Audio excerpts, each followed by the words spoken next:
All right. Good afternoon, everybody. I know, an afternoon stream, right? A bit of a different streaming time on a Friday afternoon instead of like an evening or. Yeah, don't get used to this kind of timing. I'm sort of taking advantage of a relatively empty house at the moment. It's quiet. I want to get things done before September. So this is a bit of an opportunistic stream, but one that will serve its purpose. Hello, Shakar. Believe streaming starts. Good track pick. Nicely in sync with the dog. Yeah, I was. I couldn't think of anything thematic that wasn't like a copyright thing. I mean, if I was allowed, I'd have chosen something that would have been playing in Saints Row 3, but since I haven't got around to that yet, I just thought, yeah, just pick something that sounds good. And Quake 2 Remastered came out recently. I guess that's close enough. It'd be nice for this month. I'll have to think of something spooky for next month, though.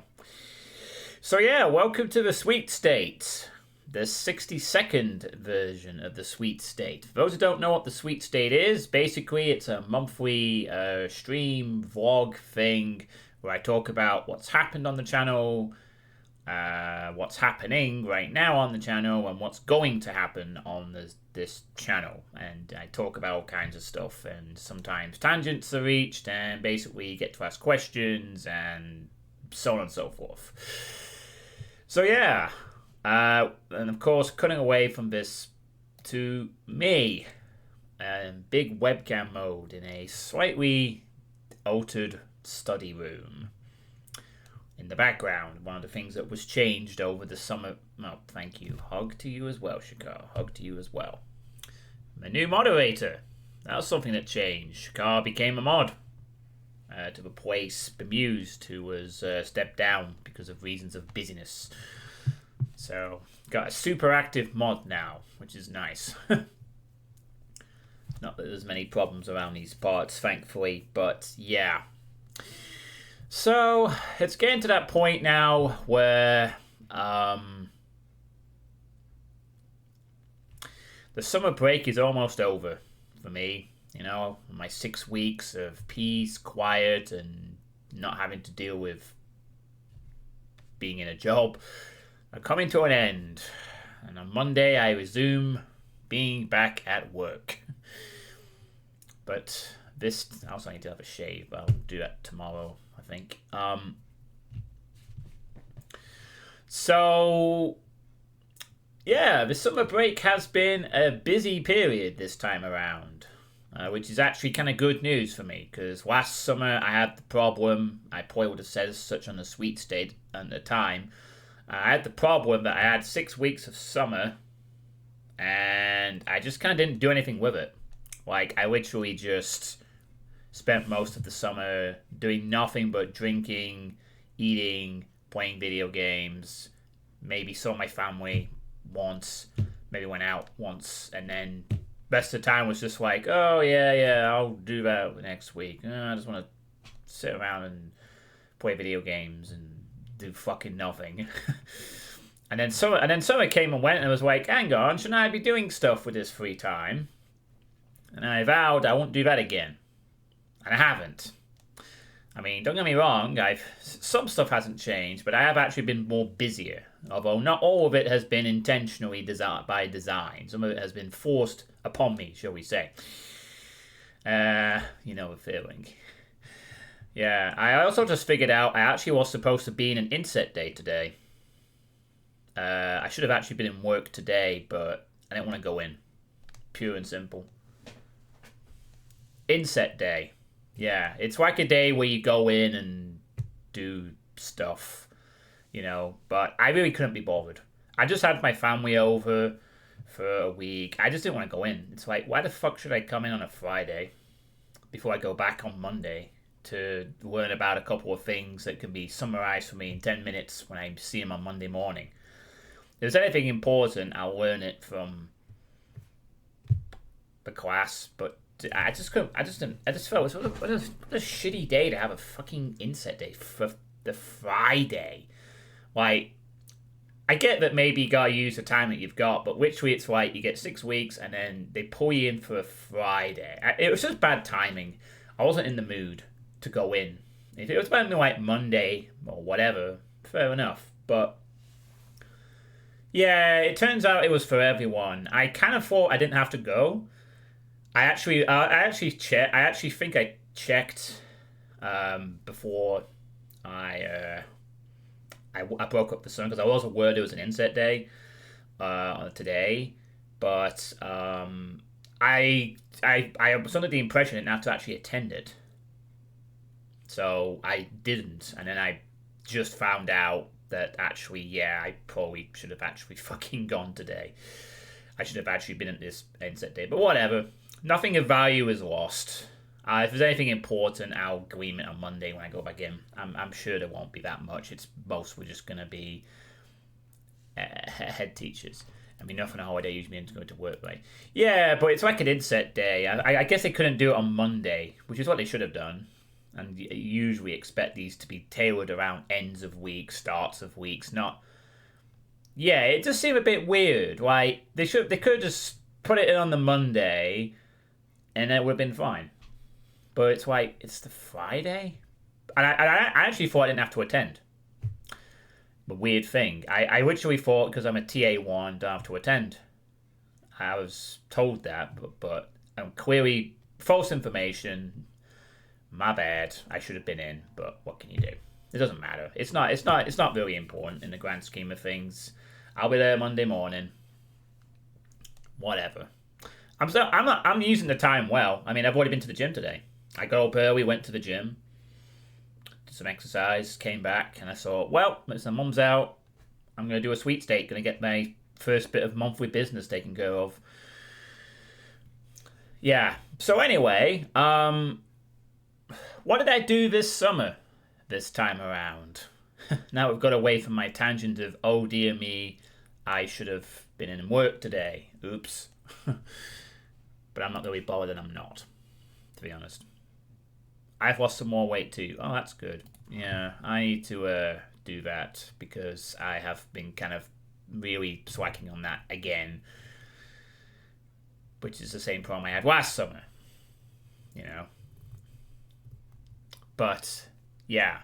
I mean, to put it into perspective, ever since we broke up on July the whatever, for the 6 weeks I've had so far, until I have literally been drinking every single day. I've been out, or I've had I've not had a day off from drinking something since the summer started. Because I've never had to like go and drive somewhere in the morning. So unfortunately, I have this thing where if you give me too much free time, I just sort of use it to probably drink a lot, which is not great, honestly. And I have to get better at doing that. To be fair, I have improved since last summer because I bought like a whole bunch of supplies for the garage to drink, and there's still some left. So I've done better, but it's still not a great step when you can say, oh yeah, I've been drinking every night for 5 weeks straight, and I haven't really had any night where... It's not like been massive amounts, but it's been like 2 or 3 cans, or been out, or whatever, you know. It's not been productive, shall we say. It's pretty bad. So the goal for next summer will be not to do that. And will actually to be improved further next summer, where I don't go off the deep end. Getting better as a process goes back and forth. As long as it goes forward, it is good, yeah. Well, I've made some better steps. As I said, I've been more busier this summer, you know. And hopefully next time we get to this summer break next year, I can do even more and not suddenly put all the weight back on that I worked on. Looks like you have anyone here at the moment, Shikar. But it's fine. I'm not bothered if there's a low attendance. I just want to get this out there and then it's done. You know, I'm not too bothered if this is only a 50-minute thing and I can go off and do whatever. I might have time afterwards to do something at the end of the sweet state. Perhaps not as much time as I thought. I mean, I actually thought I was going to be able to stream like the whole afternoon, but I'm not sure what time Mom gets back. And unfortunately, I don't think she's going to be... Well, she'll be fine. But the only reason that I know I was supposed to be because one of her friends told me about this inset day thing, so it's why she's gonna go on and say, "Why did you say you were going in? It's why it's a mistake, honest mistake. I fucked up. Sorry." But yeah, so it will lead to a bit of awkwardness. I'd rather avoid that midstream if possible. Most people at work, I think, yeah, they probably are. I mean, it's a Friday afternoon. I'd normally be at work at this time, and this time next week I will be. Looking forward to the weekend very keenly at this point. But I go, oh boy, it's Friday afternoon, only 2 more hours, and I can go home and chill and shit. But anyway, I'm trying to summarize the summer. So let's get to that, shall we? So yeah, as I said, I have pretty much been drinking every day over summer, which is not something I admit proudly. It's just something I've done to relax and will not be doing. I'll be compensating for that, however. I'll explain more of that in a moment. But I did do more things. I spent like several weekends doing something, or trying to do something at least. So the first 2 weeks were kind of like the fixing shit 2 weeks, to be honest. I had the acid reflux thing where I had this pain here, and I sort of ignored it for the first week, but it got worse, so I said, fuck it, I need to go to the hospital, I need to go to the GP, I need to find out what the fuck's going on, this is an annoying pain. And it turns out to be acid reflux. They gave me some medication, and thankfully, the problem is gone. It was been wiped out, has not returned. But the fact that it was happening in the first place was a bit of a worrying sign. Turns out, I think what caused it, though, was I did sort of like an experiment where I think it was because I was having a lot of zero sugar Cokes and Pepsis, because I had drunk quite a bit of those. But being zero sugar, because obviously I've stopped drinking the regular sugar ones, I actually thought I'd be okay. Turns out, no. No. So I don't touch them anymore either. I'm done with those.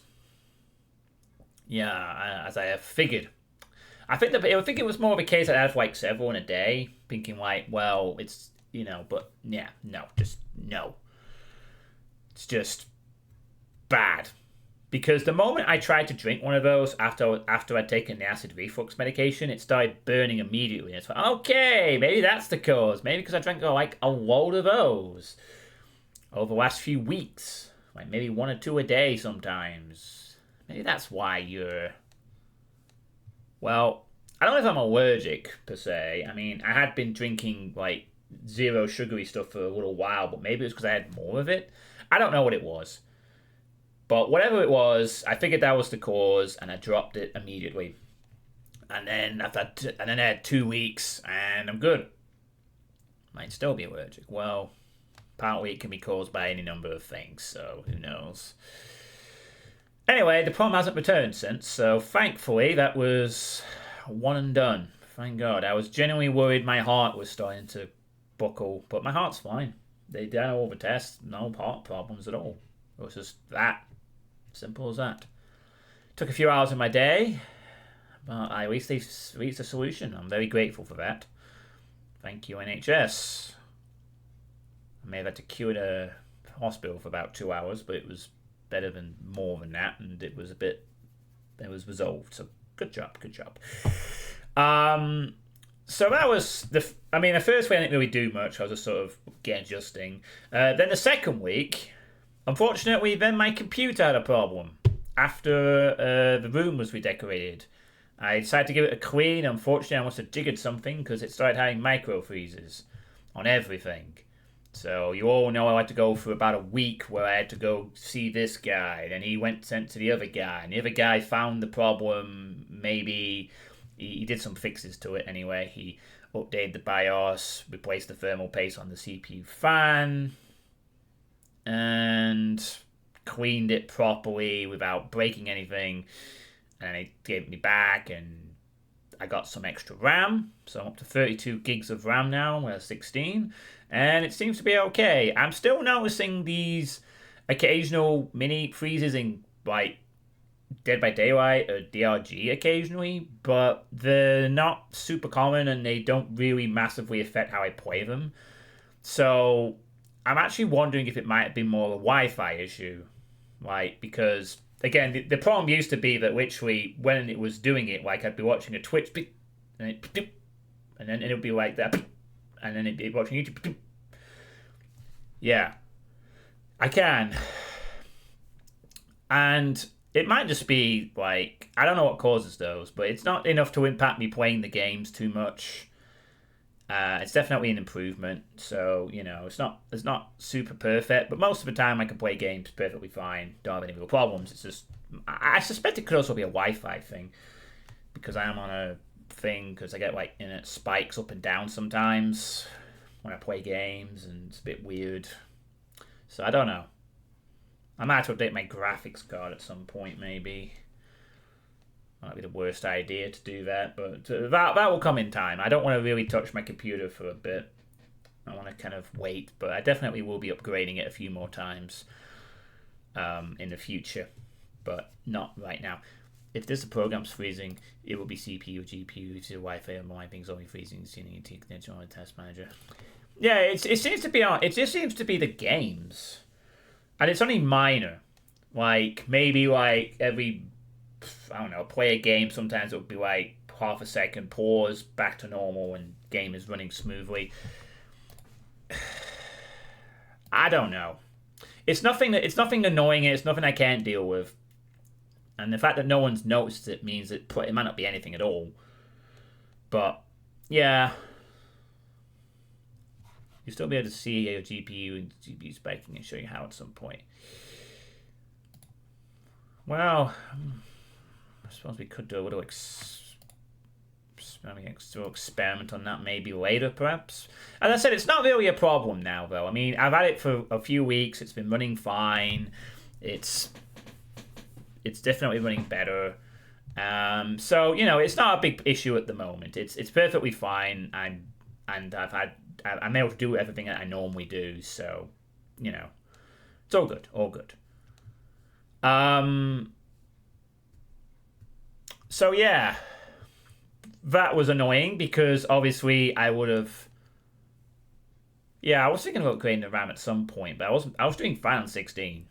But having 32 is nice too, I suppose. I don't think I really had a RAM problem, though, going forward. If anything, I need to upgrade my storage space. I'm thinking of getting an M2 drive at some point. I might install that maybe I'll consider that for... well, I'm going to give it a few months, I think, because I'm not desperately in need of storage right now. But in the future, he said there's an M2 slot on the computer. Use just an SSD. They are better, faster, and more durable. The M2s, though, are like you plug them straight into motherboards, and there's apparently 2 slots, and they're even quicker. I think they're called M2s or M3s. Yeah.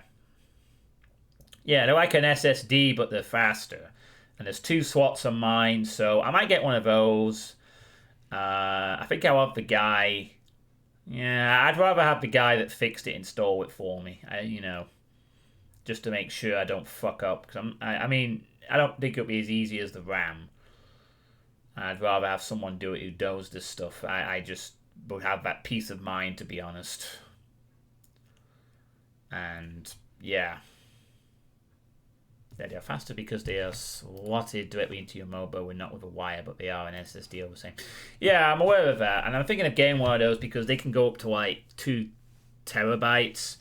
And my current SSD drive is only 460. And it's been around for a few years. So I know SSDs don't last forever.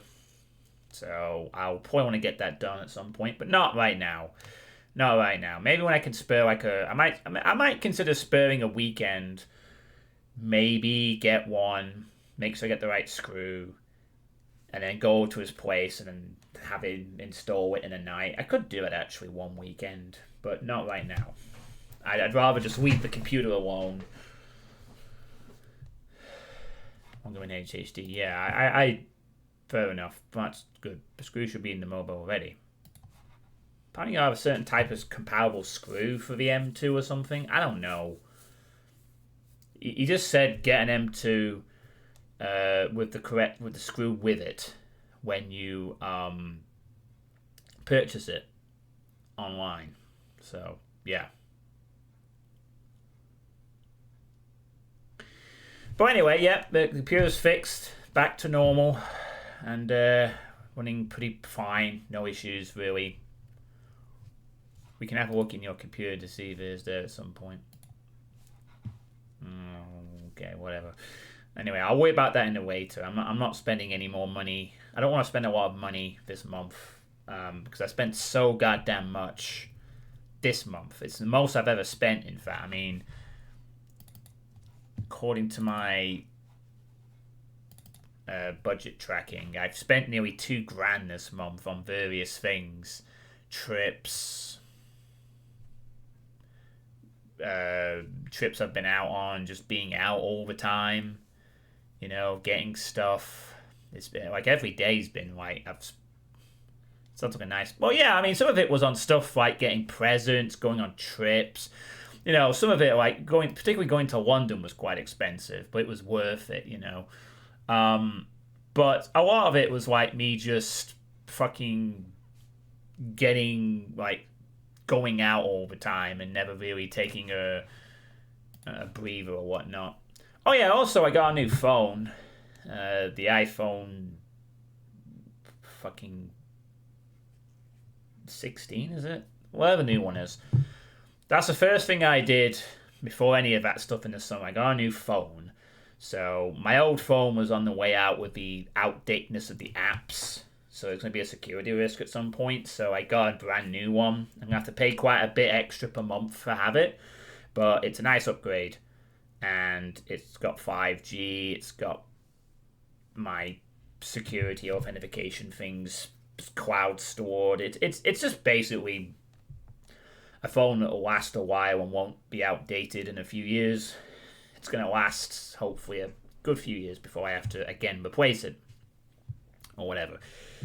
And it's nice, you know, it's got one or two things that bug me about it, but because of the adapter, I can still use wired headphones with it, which is nice, so it's not a problem on that front either. And the Bluetooth seems to work better, and yeah, it's just a phone that actually hasn't been battered and bruised for several years, which my old one was. But yeah, so after that, I did some trips on weekends. I went to a cricket game in Manchester, which was rained off eventually, which was disappointing. And then because my shoes had poor grip, I nearly slipped and fell to my death about 50 times walking there and back. I don't know how I survived that. Which we somehow managed to avoid falling over. Very awkward. I mean, we changed my shoes after that day and got some ones that where the grip was hold and disappeared. And that's how I went about shoe grips fade over time. And then I went to London, of course, to see my friends Drauken and Sage down there where we met up. And it's about the third time I've met up with them now in London. So that was a nice weekend. Got to see them again for the first time since the pandemic, and I think, yeah, I've learned that the hard way, but thankfully not without me getting a head injury. And now I know if I start seeing those signs again, and it's time to whisk the shoe away and place it quickly. I'll be more aware of that. But yeah, I went down to London, met Drauken and Sage. We had the board game cafe down there to Ludicrous, it was called. We had a nice Argentinian steak meal, which was I had so much meat and I couldn't eat it all, but it was really nice. And we talked about stuff, and it was fun. You know, I got to play Vampire the Masquerade, the game. We had a little thing on that, which was fun. A fun little game. Yeah, I mean, it had so much setup, but then the actual game was like really simple. It was just like dice rolls for checking things. It was very fast and furious, and it was pretty cool. I enjoyed it. He did like a one-shot mission. It was nice. Sage is a DM, so he knows how to run these things. It was pretty fun. We enjoyed it. Played some other games as well. Just met up and talked and had fun. It was nice. You like the rules. Yeah, it's a faster paced game, that's for sure. So yeah, we met up and I stayed overnight in a Premier Inn. It cost me about 190. Apparently as an executive, I was on the 6th floor of this place, and apparently I was in one of the topper suites, which wasn't really much different from an average room there, I felt, but whatever. Stayed there overnight and then went back in the morning. Didn't feel like walking around. Oh, sorry, a bit tired. London. Anyone doing that?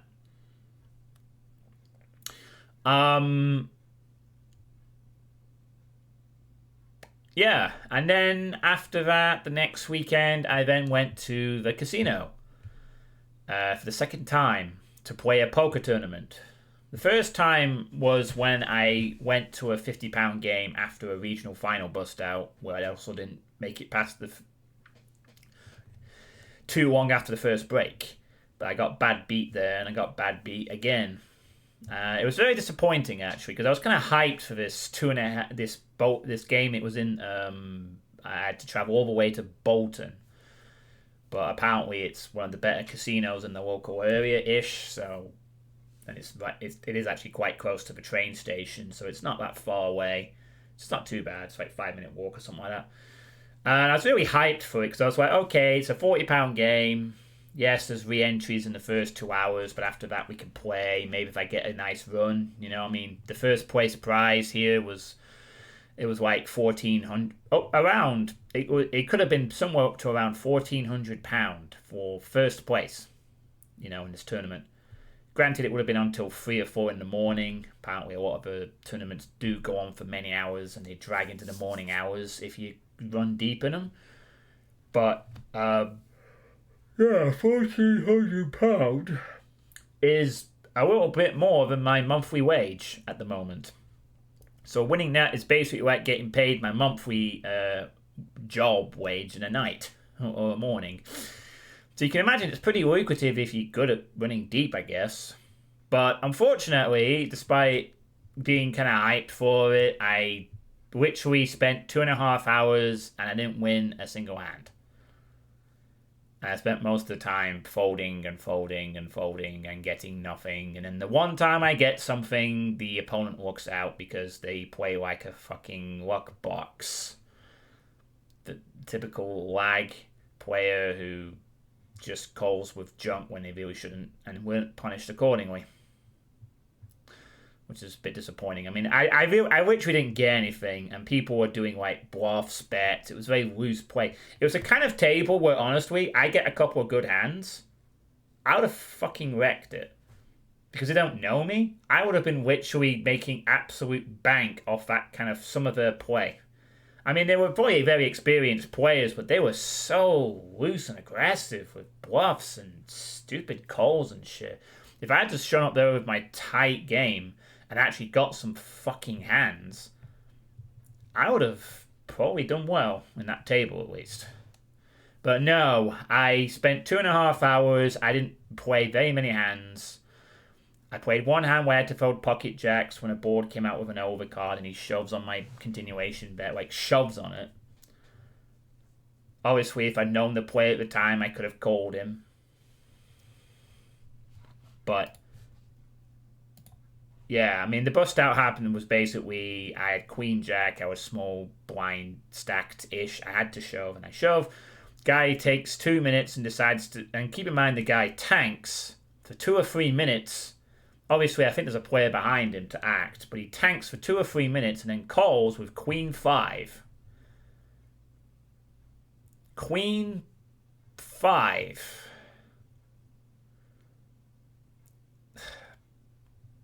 I'd like to judge that this player was probably experienced, but the fuck? You took 2 or 3 minutes to tank call with queen 5. Granted, everyone else folded. And he was actually surprised when I turned over Queen Jack. Like, I can only assume maybe they're used to playing against people who are really like them, so therefore, I don't know. It was a bad call. And unfortunately, he hit a 5. Because he was actually getting quite lucky and was hitting a few other hands when he was out dominated and whatnot. He liked to catch his draws. He was a lag type player. But literally, like, I get one hand in 2.5 hours. It's other than the jacks. I didn't get many other pairs, to my knowledge. It was just very depressing.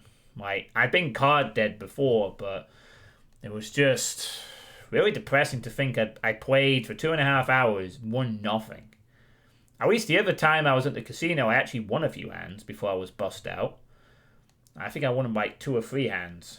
And then I was bad beat with a runner straight against a flop overpair when I had aces or something. You know. But those are what happened in the game. I mean, there was a different style of play there that was very loose, and I'm not used to that kind of thing where people are happy to bluff. You know, I usually need to wait for the sort of reasonable range of cards to come my way or spots. I think I could just also chalk it just to being a bad night. A different night, I probably would have done, things would have been a bit better. But I was just getting hit with a very rough end of the deck. But it was nevertheless an experience I'm glad I had. You know, it was nice to be in the casino, to get used to playing at a casino level. It's not going to put me off going again at some point in the future. I don't know. Maybe it's for the moment. It's something I might try and do once a month. Like I might just take a punt and go play in a casino game. I mean, a Friday night would be probably suitable because then if it runs late, it doesn't matter. Because I can go on to the next morning, which means the co-op sessions might have become a Saturday night, but I don't know. Hey, my apple. So it's been a long time, and I'm almost afraid to ask at this point, but who do you poke? Who is this woman? Why do you poke her? That's a card game, Pineapple. It's nothing to do with poking women. That's a different sport altogether. And do you actually poke, or do you only play poking? No, I'm gonna poke you right now, like that. There, poking you. Imagine this is poking for your monitor, and it's coming out like the Ring or something, or Poltergeist. Poke, poke, poke, poke, poke, poke. Is there any relation to Pokemon? Oh God, we're getting the twerks. Dear me. Yeah, so, you know, I mean, I certainly want to go back there at some point. I don't know if I'll do this month, I might do, but we'll see. I mean, I have a strict focus right now for what I want to do in September, but if I get a bit of extra time, I might go later in the month. I might just pop out for one game, just to keep up that level of experience. Just keep taking those £40, £50 shots at the casino and see if I can. I mean, imagine if I did actually win one of those tournaments and I come home with like, again, like, you know, an equivalent to my monthly pay in one night. You know, that would be a nice little way to earn a little extra cash, because I'm going to need to do something like that if I want to, like, save up. Now, if I won like £1,400, I'd dump it in my account.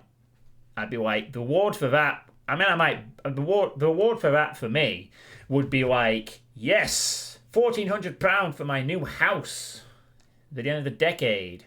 That's extra bank money for me. Yeah, not something big, but I mean, it depends how much I'd win, obviously. And it'd probably be, if I'd have to play a heck of a lot to probably get anywhere close to that. But, yeah, I would certainly be very chuffed with that kind of reward. Also, how are you doing, Pineapple? I hope you're doing well. Welcome to the afternoon sweet state. Just say to yourself, I did good. Yeah, I would do something. I'd probably celebrate a little bit. You know, if I fucking won like £1,500, which would be my biggest poker win ever, I think I'd be like over the moon. So yeah, there will be more casino trips in the future. Maybe I'll do one later this month. We'll see.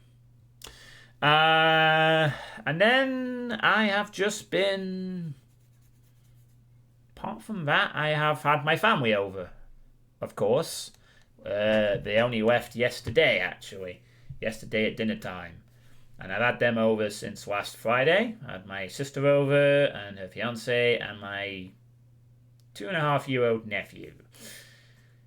And he is an absolute rascal, but he is absolutely lovable, as my nephew. And the other two aren't bad either. Shadow is mapping right now on stream. We can maybe raid him after this sweet stay. Well, I'll think about it. I mean, I mean, if there's time, I am thinking of doing playing something after this, but I'll see how I feel. Sorry.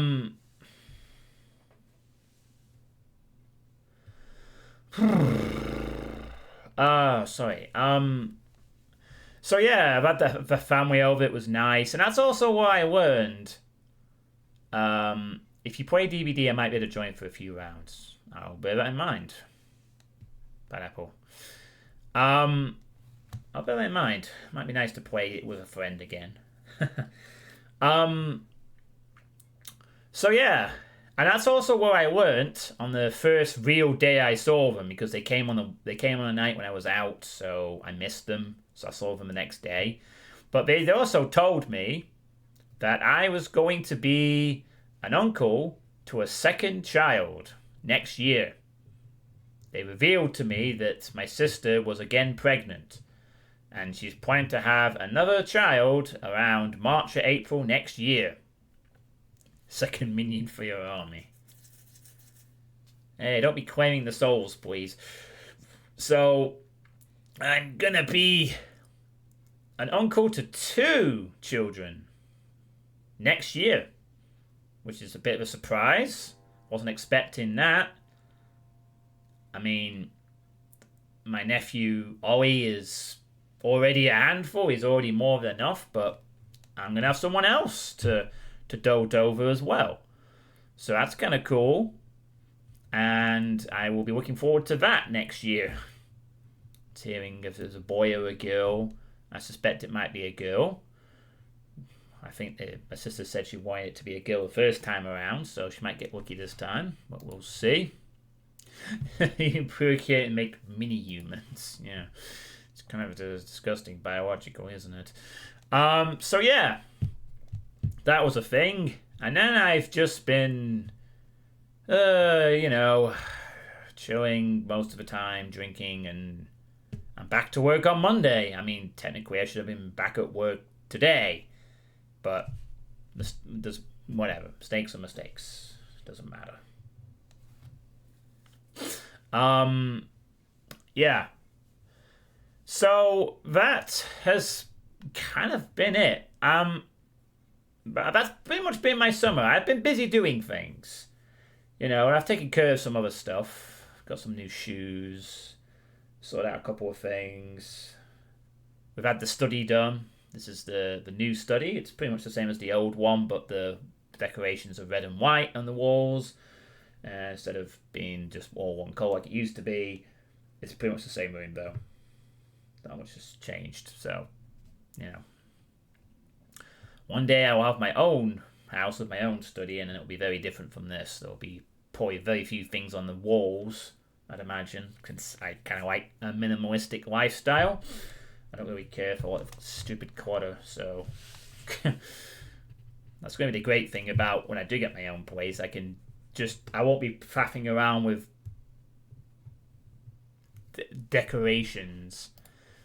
Well, yeah, but I don't really want to bother with that kind of stuff. It's all clutter. I've learned in years past not to really accumulate too much clutter. And to be honest with you, I probably need to go through my drawers some point this weekend and clean out some shit. So, which is something I haven't actually done yet, but I will make some time for that tomorrow, I think. Since I've been to the gym today, so I've got like a big gap to fill tomorrow when I get up. So I might actually clean out some shit tomorrow to sort of wind down and get ready to go back to work, Get used to the early get-ups, get used to get all the work stuff planned. I really can't believe I fucking forgot it was an inset day today. It bugs me a little bit that I literally thought I didn't have to attend, and I do. I make dumb mistakes like that sometimes, but it wasn't critical. But yeah, like, I used to have loads of clutter in my old place before we moved to this one. And I just realized it's just clutter I never used. Like, sure, I had, like, comics, books, game boxes, but I didn't do anything with it.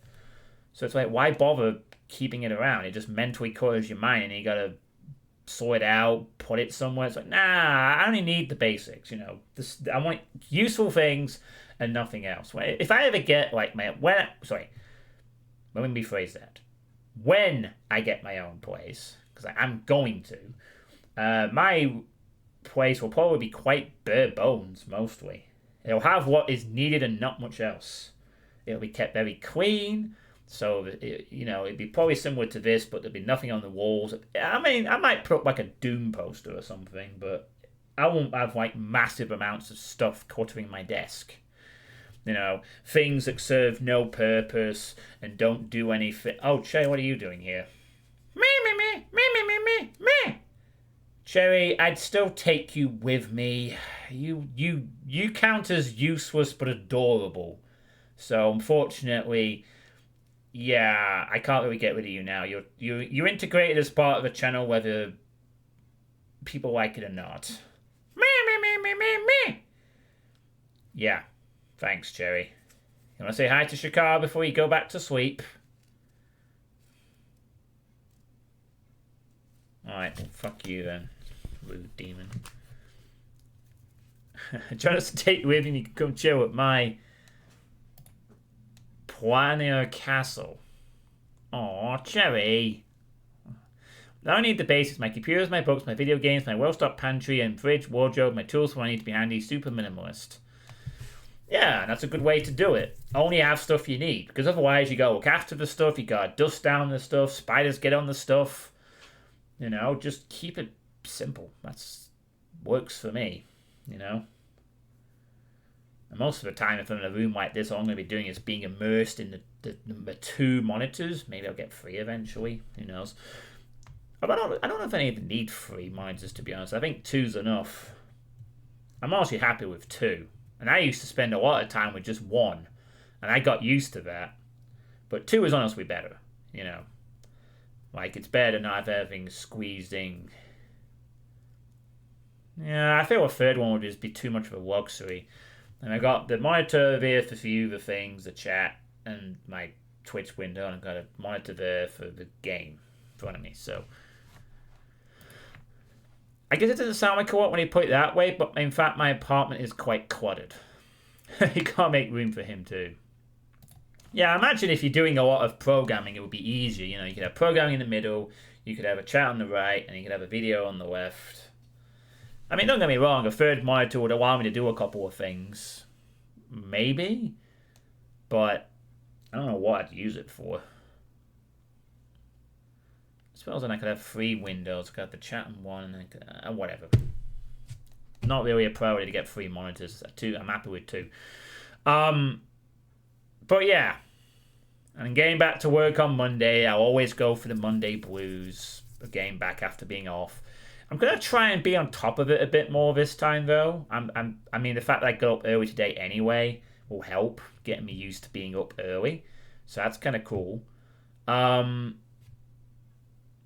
also doing something else as well. And it's partly because I've been it's partly because of several reasons. The first reason is I've been really disappointed with the lack of project progress last month. Like, how I was talking about how I was going to spend the entirety of summer playing Saints Row 3?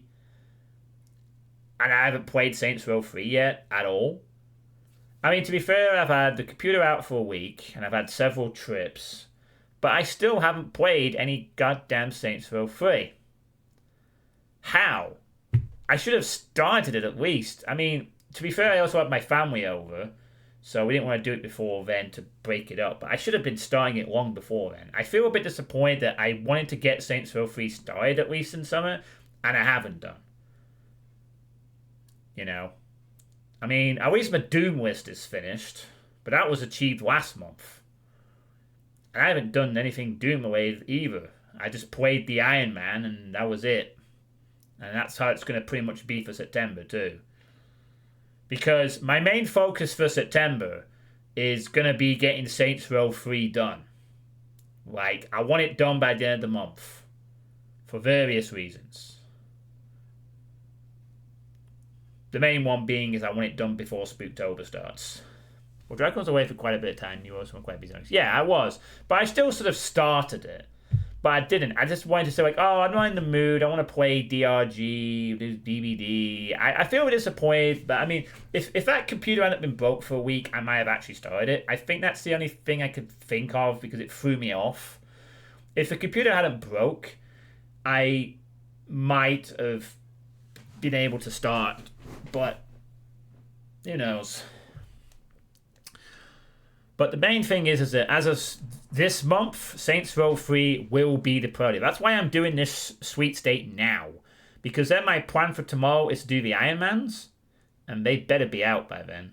I don't want to faff around and wait a few days. I'd like it if both the Ironman and the Iron Eagle were out tomorrow. Then I can play them tomorrow night. And then it's sorted. Sometimes the mood doesn't strike, but I also get other requests this. I want that done. Yeah, I really want to get the request list done. Now that the Doom list is out the way, it's all just Saints Row 3, Saints Row 4, Get Out of Hell. I think I could still get all that done before the year ends if I knuckle down and actually focus on it for 3 out of the 4 months left of the year. Obviously, October is going to be Spooktober. We'll talk about that in a little bit. But I figure my plan is for September, I want Saints Row 3 done. And that's why I've made a decision what's something I'm going to do. The second reason I've made the decision is that I've drunk way too much over summer. I've literally not stopped for 5 and a bit weeks straight. So, you know, that's the second reason. And kind of the third reason is I want to be able to, like, you know, save a lot of money as well, because I spent so much this last month that I kind of want to have a month where I don't spend anything at all if I can help it. Like maybe buy the odd drink of water if I'm out on my travels, but that's it. I don't want to spend a lot of money in this month because I really want to start building up the amount of cash that I have. Try and get it above 20k. Because right now it's on 20k, but it's very burly. I want to start seeing like get it to like 23,000 by the end of the year, maybe. Really start seeing the numbers go up again. So I start getting towards 30 grand by next year. So I can basically, you know, as I said, just want a bigger number, look good, and helps for house, which is what I'm really after. Want more money for that. I have to make a few other lifestyle changes to help that. And one of them is being a bit more 50. Consistency, willpower. So with that in mind, what I've decided to do for this month is I'm having a dry September where I'm not drinking anything. Considering I have literally spent the whole of August drinking every single day, I decided to counteract this. I'm going to have a dry September where I don't drink any alcohol for the entire month. And then I'll pop back onto it in October to sort of celebrate. It'll be nice, actually. It'll be a good time to have a sort of cleanse of, you know, alcohol stuff, you know. I mean, also it'll help the fact that I can adjust several days before I go back to work as opposed to, like, having it all happen on Sunday night one morning, you're going to be, like, struggling to get to sleep. It's like, nah, I'll do it now. So that if I have any problems, they can be dealt with tonight, tomorrow. And then by the time Sunday rolls around, my mind, body have adjusted back to the fact it's not getting any alcohol anymore, and thus it won't keep me awake when I need to sleep for Monday morning. Frightful. I've done it before. I've had a few dry months, and you'll remember last year I actually was quitting altogether for a few months until Christmas time, and then I got back on it again. I still wonder if I should have kept that up, actually, because I definitely felt a lot better in a way not drinking. And I might reassess that again after this dry September. If I still feel pretty good, I might just keep rolling with it. I might just say, you know what, I don't want to drink in October either. I definitely do not feel better not drinking. I drink in the weekend. Yeah, I mean, it's all about moderation, but clearly I am poor judge of moderation, is the thing. Like, for me, clearly, moderation is just, like, I mean, as I've said, I've literally drunk every day this last month. I don't think moderation is in my vocabulary, apart from when it comes to Twitch moderation. Moderation helps with it being a positive thing. Yeah, I know, but I suck at that. But I'm okay. I mean, I'm okay. I'm okay. I'm okay when I'm at work week. Work week, I'm fine. Can't drink 5 days. I loaded up a bit on Friday and Saturday, and then that's it. Cool, I guess. Normal shit. But the problem is when I get a week off work or 2 weeks off work, it's like, oh, all right. Oh, see the gift on Steam. I do have Steam open. What is this, Pineapple? What do we have here? Oh, Pokemon. Something quite short and a little different for your Spooktober itinerary. Interior worlds. Snap your own homemade liminal space photos using a mysterious SLR camera as you explore a variety of empty, strange, and familiar... What is this? Well, thanks. Let me take a look at this now. This interior world you just gifted me. I've not heard of this before. What is this? Let's just click that on my... What is... Oh, wow, it is only under a gig. What is this game? I've not seen this before. I've not heard of this one before. Oh, we have a... Hang on, I can put a... Whoa, hold on. Just... Whoa, hold on. What's this? Oh, let me just put my webcam over here for a sec. You're just playing it yourself. Occurs to me we'd spook. Oh, let's have a look at this. Oh, wow, we got that.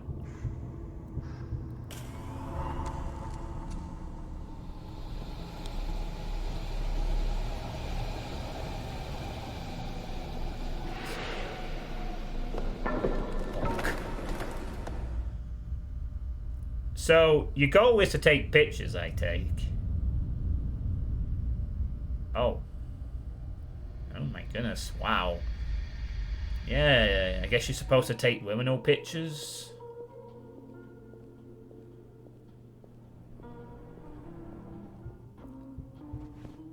There's no one here. Oh, right, you have to go out and take shots that the game tells you to do. I see.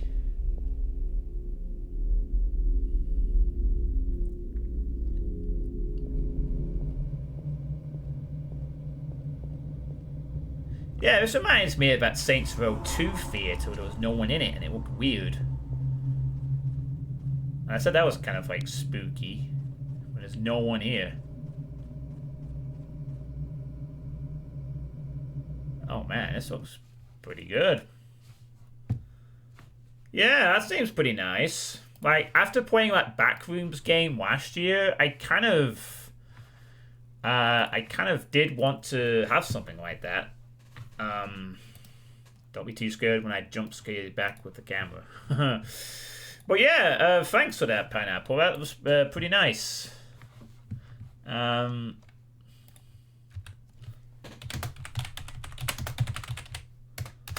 just save that to my list. I still have to play. Oh, that's something I need to do sometime with you as well. I'm just making a quick note. But yeah, thanks for that, Pineapple. I will definitely consider that for the Spooktober thing.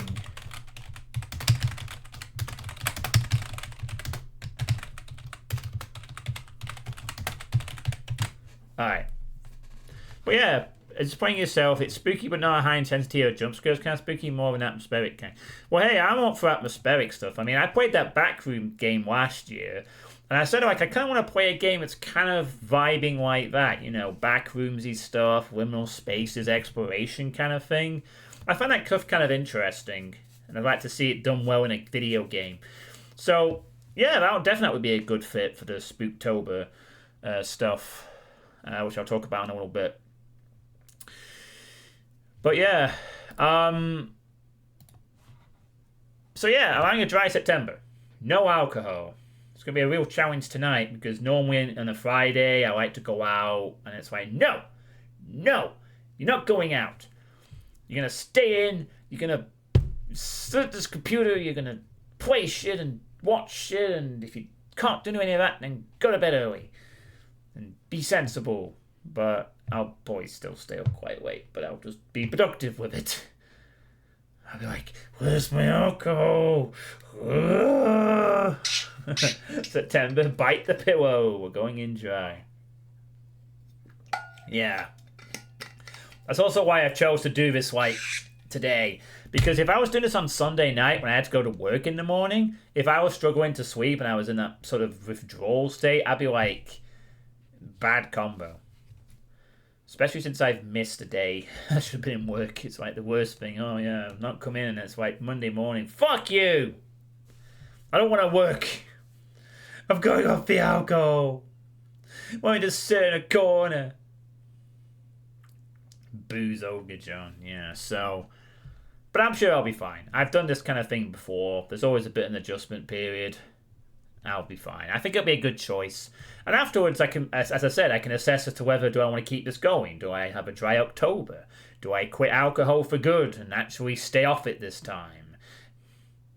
Because that would also be something that I would consider wanting to do. Because I've said in the past, I found that drinking alcohol for me doesn't serve any real purpose. You know, and I've gone months without it, and I've genuinely felt it had improved quite a few areas actually. So I'm gonna reassess that again at the end of the month. We'll see how it goes. Sorry, I just heard someone coming in then.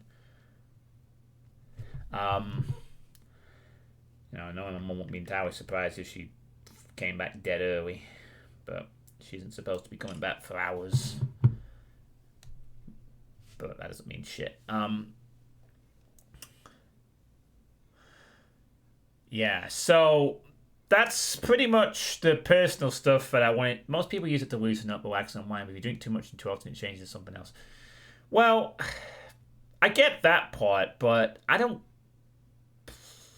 I think the way I approach it, I think there is something there that's not just it's not being used in that capacity for me.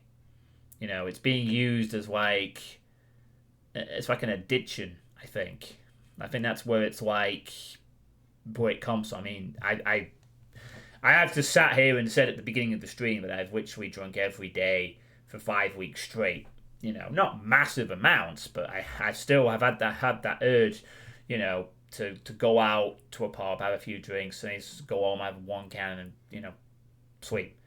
And that's just not good for my health, really, long term speaking. So, a dry September will help me put some perspective on the matter, and I'll reassess in October after I've had a month off, and then see if I want to go back to it again, or whether I use it as the catalyst to quit. And if I do decide to quit this time, I would actually want to stick to it instead of just doing it for several months. As hard as that might be. I don't want to be like told, oh yeah, do it on social occasions. Like, no, it would have to be a complete cut-off for me. Because I lack the moderation to be able to do it in little bits. I would just go back to where it was. I'd in that capacity, if I did decide to do that, I'd much rather just cut it out altogether and be better off financially and health-wise, rather than say, oh, just do it for social occasions. Like, no thanks. You know? That's the way I think I would have to approach it. If I decide to do that. Or if I just decide to just do it, try moderation, but I don't think that would work for me. I think it's got to be all or nothing. It can't be in between. I either am doing something or I'm not doing something. And if I try to... It's clearly obvious if I just try and do it on a limited basis that I just get carried away and I'm like, oh, I want to, you know, I've got to have all this. Yeah. I don't think I can do that.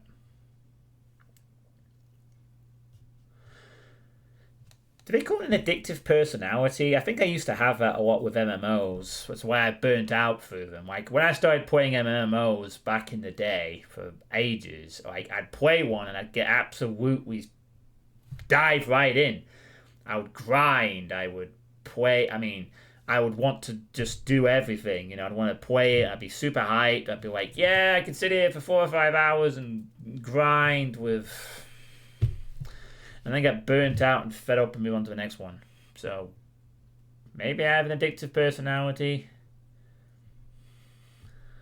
Or maybe I just have a fucking alcohol problem. I don't fucking know. The same with food as well, to be fair. And that's another thing I need to work on. The snacking element. I just need to stop doing that too. And when you combine both of those together, it's like super bad. No wonder I can't lose any weight. And then, something I actually visualized wanting to do for years and I can never ever do it. Yeah, that's what I'm working with. I need to, I can kill alcohol out of my life. I can't stop eating, but I can try and cut it down and make it less and, improve the quality. It all just comes back to it's filling a void for me. I feel the compulsion I shouldn't. I know I can do better. Hey, Dave, how's it going? How's the new around for a little bit? How's the world treating you? You exchange the bad with food. Yeah, so still got things I need to adjust. I'm now a type 2 diabetic. Oh. Well, that's awkward, but it doesn't have to stop you from doing anything, Dave. No, I mean in exchange to bad food with good food. Well, I suppose. But that would help, obviously, but I need to... Yeah.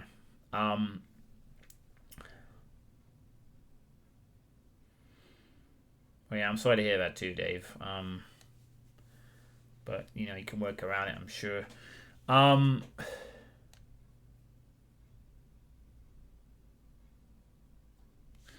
Yeah. I'm going back on the diet and getting more exercise. Plus, I'm now getting treated, so feeling better already. Well, that's good to hear, Dave. I'm glad you're getting some help for it. Eating less generally is a good idea too. Fixes a bunch of things. Change the ratio of meat, carbs, and veggies.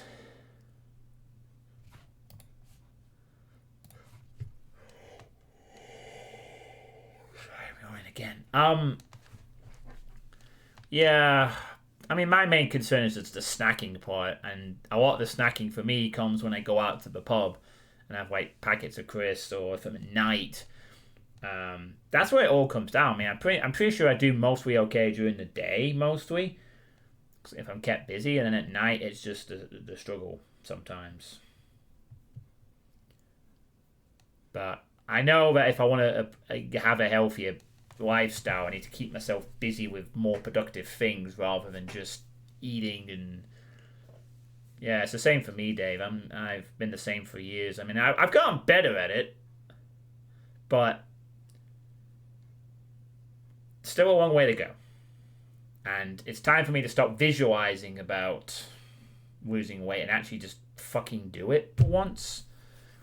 Because I'm a bit tired of going, oh, I want to lose weight. Oh, I want to lose weight. I keep saying I want to lose weight. I want to fucking go down. And then I always go back to the same fucking routine of getting down to this weight and then ballooning back up and rinse and repeat. And it's just fucking fed up. I just want to actually get on with it and fucking lose it this time. Actually lose the weight. Actually prove myself in a really big way where things will just click. Like, suddenly I'm losing weight. Suddenly I'm playing better at poker. Suddenly I'm actually in a really good state of mind, And hopefully, when I'm doing this next year, in the summer of 2024, I could actually look back and maybe say something to the effect of, oh man, a year ago I was talking about this, and now I can actually bask upon it with. Yeah, it does, and that's the thing that I suck at. The consistency of it. The consistency. You know, I can do it for a little bit, and then I always fall back. You know, I can't do it consistently. The motivation, I don't know what it is. Motivation lacks, whatever. I'm having a better time with my own weight management since I just started not eating much or anything I don't away in the evening. But with being hungry in the early days means I'm trying to be really vigilant about snacking in the evening after going to bed feeling hungry. Yeah, I believe like fasting for parts of the day can help. That's why I sort of didn't have dinner at my job. I sort of just have an apple. And it turns out I can actually get through the day with that. Like, you know, I have an apple. I can just chill in my car and... sorry. Not the most flattering sight. Chill in my car. You could be a bit hangry in the morning, but eat a nice big dinner. Yeah, I need to eat something in the morning. I mean, it's just mainly the consistency that's the issue. I know what I need to do and the sensible things to eat. I'm relatively good at that. It's just the consistency of like coming, having an evening and going, yeah, I don't need to eat. I just need to keep my mind occupied and then go to bed and not be tempted to go, oh boy, I just feel like having a chocolate bar or crisps. But part of that will be helped by the fact I won't be going out to the pub to do this, because that's like the enabler that starts it or whatever. So certainly can't really do it at home anymore because it gets noticed. It didn't used to get noticed. Now it does. My mum's a bit more vigilant on that regard, and that helps. I used to be better off eating for frequently in smaller portions. Can't be asked though. It's just the consistency, you know. Need to continue to weigh myself on a weekly basis. I have gotten back into that.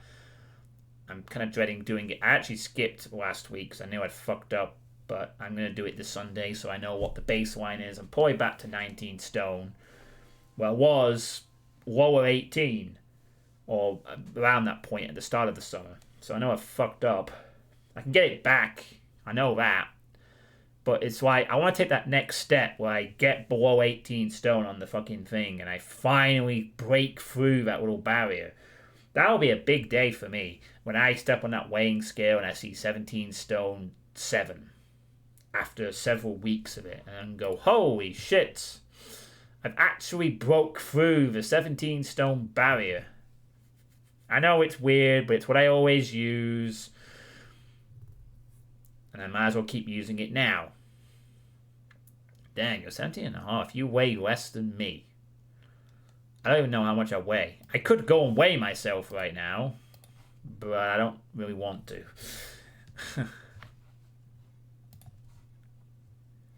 I feel your body adapted pretty well to just some coffee, maybe with some breakfast and working the corners more days, being a substantial bit help more with weight and feel okay, more energy actually convincing my stupid body to stop hoarding all the fat. Ketosis for the win. Before the pandemic, I was 13 stone, but then I pulled weight back during lockdown. Yeah. We become like a help group for weight loss in the street state.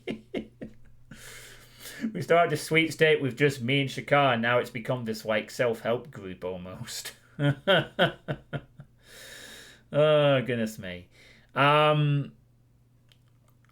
Yeah. So I don't want to go on a massive tangent about this because I know I've said this in the past and it's no point in me going over and over again, me going, oh, I'm going to do this. Actions speak louder than words. I'll get back to you when I'm 17 stone and then I have something new to talk about. Maybe I can start, maybe one day I'll be talking about, okay, so Suitepee and the Weight Watchers. Yeah, we just need a big Weight Watchers sticker somewhere on the screen, you know.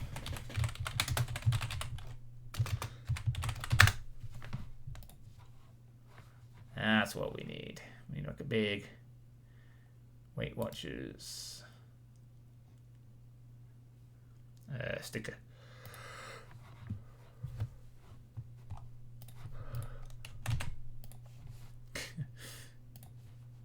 What is this? Oh, yeah. Well, get that. that doing there? No, I don't want that one up. No. Oh, what the fuck? Hang on, why is it? Oh, no, is it a... Oh, for God's sake, it didn't save it as a... God damn it. Why does it always fucking do that? It never saves the fucking JPEG, even though it really should save as like a JPEG sort of thing. I hate that shit. It's like, yeah, save as a fucking JPEG, not the goddamn... Yeah, thank you. As an actual JPEG image, please. There we go. Now it's going to be alright. Oh, no. Yeah, there we go. What the... Oh, right. Whoa, oh God. Oh. There we go. Oh, no. Okay. Okay. There we go. Perfect. Alright, there we go. Now we're set for the stream. You'll get there eventually if you enjoy. Why? It just takes time and effort. Yeah. You've lost 30 kilos by fixing your mental health and eating less. That's what I need to do. But there we go. This stream sponsored by Weight Watchers. Oh, there we go. My sponsored sweet state. Yeah, sponsored sweet state. Just gotta take time and effort. That's what I need to do more of. I sometimes feel like coast. Oh, you're early. Hey, Maddock. Yes, I am. I'm taking this opportunity while the house is quiet to get this done, so I can start doing things this month. Otherwise, I would probably have to... Are you planning on taking on weight? No, I just did that for a joke. We'll probably remove it now. I think the joke's past its course. In fact, we will delete that image. And we will restore it back to its glorious where it's supposed to be, which is...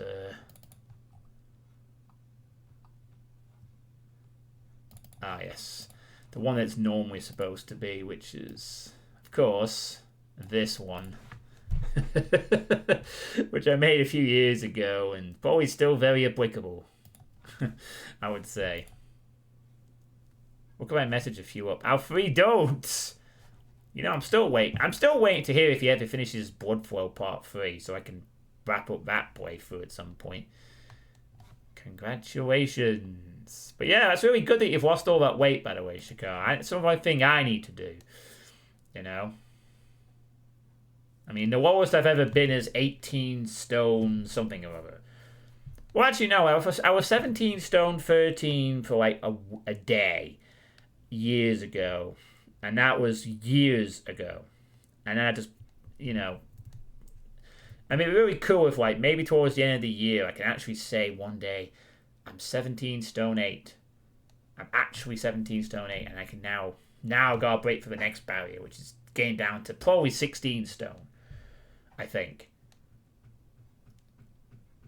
And that'd be a good problem to have. A new, exciting problem for me to have. What do I do now that I'm 17.5 stone? I probably would still feel like I could lose more at that point, I think. And then maybe like, oh, what do I do now I'm 16 stone? In general, I'd recommend reading a good book or two about nutrition works and what causes the raising of insulin levels and what insulin has on fat cells. Best save name I have ever seen, and Mr. Cat made that. Yeah. So, yeah. And obviously, as I said before, my main focus for September is going to be Saints Row 3. I mean, that's why I'm doing the Ironmans tomorrow. And that's why once the Ironmans are done, literally the entire month is nothing but Saints Row 3. There will be nothing else really played. Because every time I stream, I mean, unless Strauken isn't around for some reason or whatever, I will be playing Saints Row 3. It's going to be a bit of a sort of, not really a lot of variety this month, but it's fine. I do need to get this done. Looks like the Ironmans aren't up yet, but it's only the first day. Hopefully at least the Ironman League will be up tonight. And hopefully the Iron Eagle will be up tomorrow and then we're good. If the Ironmans aren't ready tomorrow, then I'm kind of in a weird spot because Drauken's also not around tomorrow night, so I won't be able to do anything.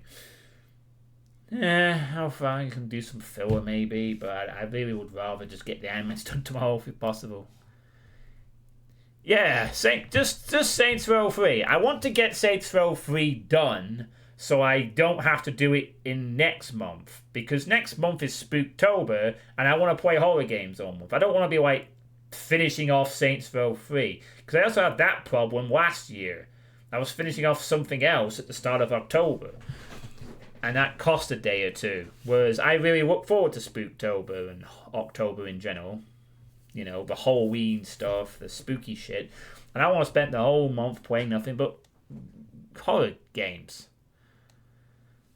Are you going to stay mostly on the main storyline and not do a lot of side story? I will do what I did with the previous game. I will play side segments if they are fun.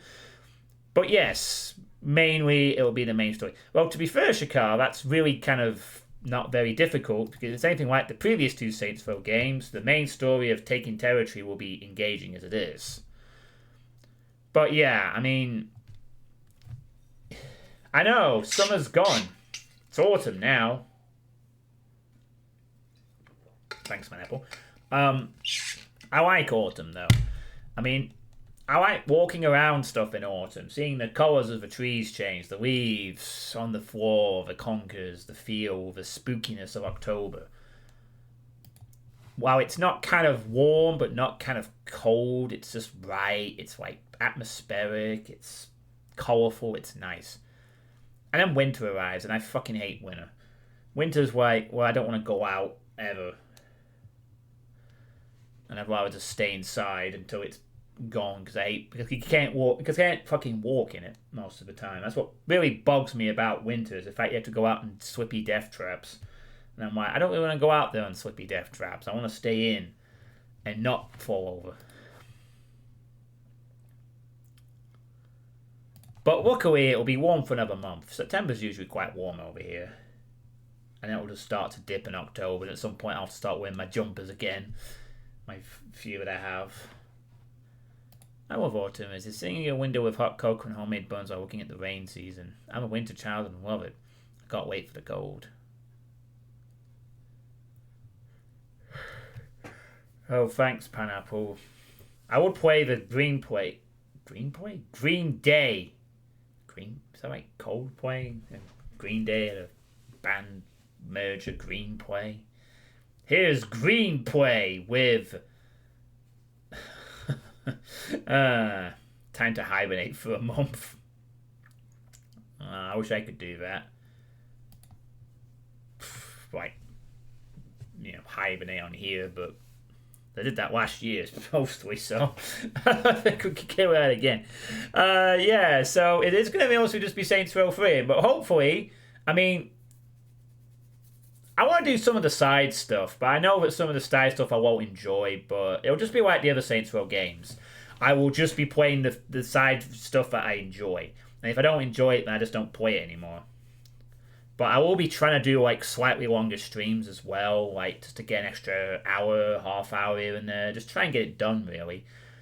And the fact I'm going to have, well, that'd be great. I wouldn't mind a few co-op sessions. That'd be fun, for sure. But yeah, it's going to be just Saints Row 3 for the whole September, I'm afraid. And when that's done, then there might be some time for other things. But for the most part, it's going to be Saints Row 3 this month, because it just has to get done. And I really do just want to focus on that. So there'll be no distractions, and then... glad the chat can't be DMCA'd. Green Play will be sweet when October comes. Yeah, I'm hoping like the insurance fraud will be continue to be goofy. I'm just looking for lots of improvements. I know what the funner parts of SR2 were. I'm hoping there'll be some extras fun stuff. I'm sure Drauken will help nudge me in the right direction, like he did in Saints Row 2. I mean, he pretty much nudged me straight onto Unlimited Sprint, which was like the best thing ever for that game. And honestly, that should have been fucking standard, I think. So now that game plays, I think Unlimited Sprint in that game was like the best thing ever. You know, it made the game way more fun, way better. And I am curious to see how the tonal shift changes from 2 to 3 as well, because I consider 2 to be really good, except for the fucking final level. But, yeah. So, aside from that, obviously one of the things that I'm going to be... one of the reasons why I'm going to be wanting to get it done is because I want to get Spooktober started, but also... Realms Deep 2023 is happening on the 30th, the very last day of the month, 5 weeks time tomorrow. And Realms Deep will be a pretty big deal for us old school FPS boomer shooter fans. Of course, it's usually where a lot of, like, for one thing, there'll probably be some demos. It will be announced. There'll be some games announced, release dates of things, and just a lot of cool, fun announcements. Obviously, the Hellforge Studios will have a big presence. They'll announce 80 million games and may release some too. Maybe Shakar, one of the games Shakar's working on, will get a release. Who knows? But a bit of other stuff as well. You know, New Blood stuff, 3D Realm stuff, other indie FPS game stuff. There's a lot more of those these days coming out all over the place. I need to really start playing them instead of just being gifted some of them and then leaving them on a shelf to be dusty with electronic spiders for ages.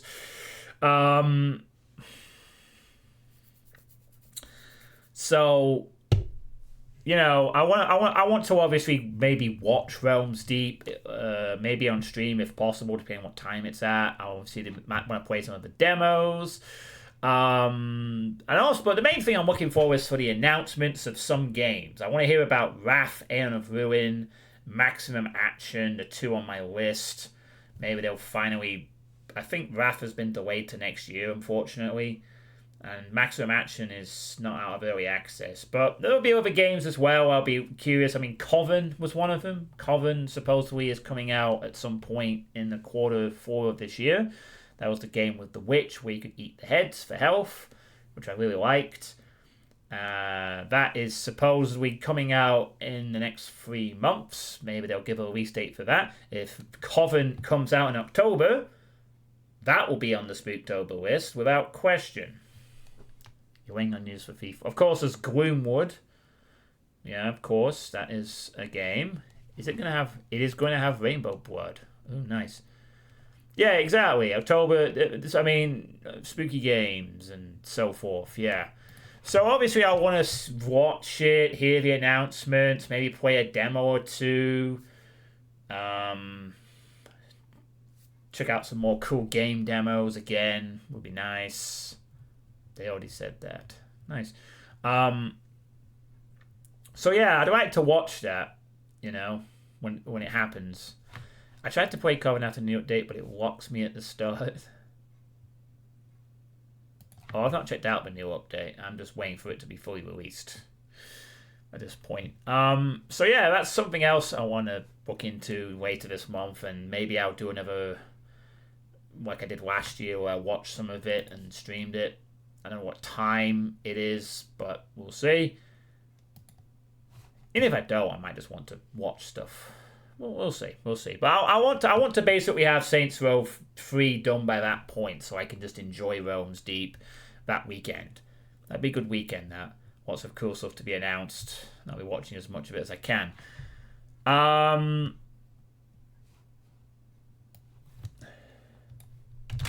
Sorry, I'm just sort of reorganizing my the order of my talking points for the sweet state a bit. And then, of course, the other thing that I want to have Saints Row 3 done for in time is Spooktober. For next month, or basically me playing horror games for a whole month. Now, at this moment in time, my favorite month. Yeah, mine as well. Now, at this moment in time, I don't have a fully fleshed out. Just play ourselves through with cheats. I'm sure Dragon won't mind. You'll rush through it easy. I won't. I'll consider that, but I'll probably want to try and play it without cheats first. Your life is a month. So at the moment, there isn't a massive amount of things that I have planned for Spooktober. But there is... Well, now there's 2 things that I can say will probably be played. Well, definitely one of them. One of them is Nightmare of Decay. Do we have a link for that? Maybe.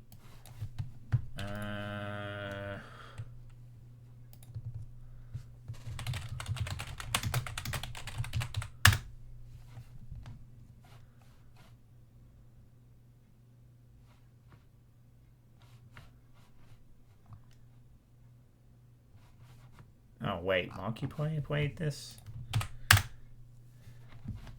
I just want to find the demo. Oh my goodness, there's reviews and all kinds of shit. And... fucking hell. Alright, whatever. I'll find it on Steam. Hold on. Oh no, it's on my wish list. I haven't actually bought the game yet, but I will do later on if I want to play it. Where is it now? Here we go. Yeah, so if you need if you want to get a little recap, I actually have played the demo of this a few days ago. But here is the trailer for the game.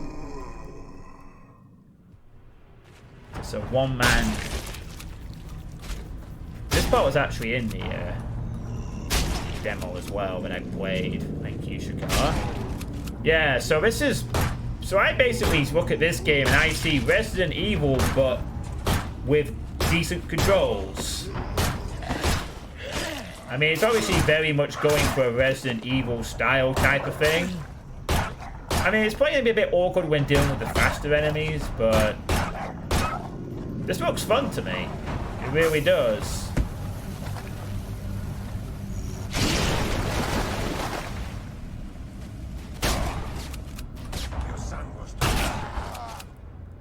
So I can't believe you get to fight cultists in this game. Crazy.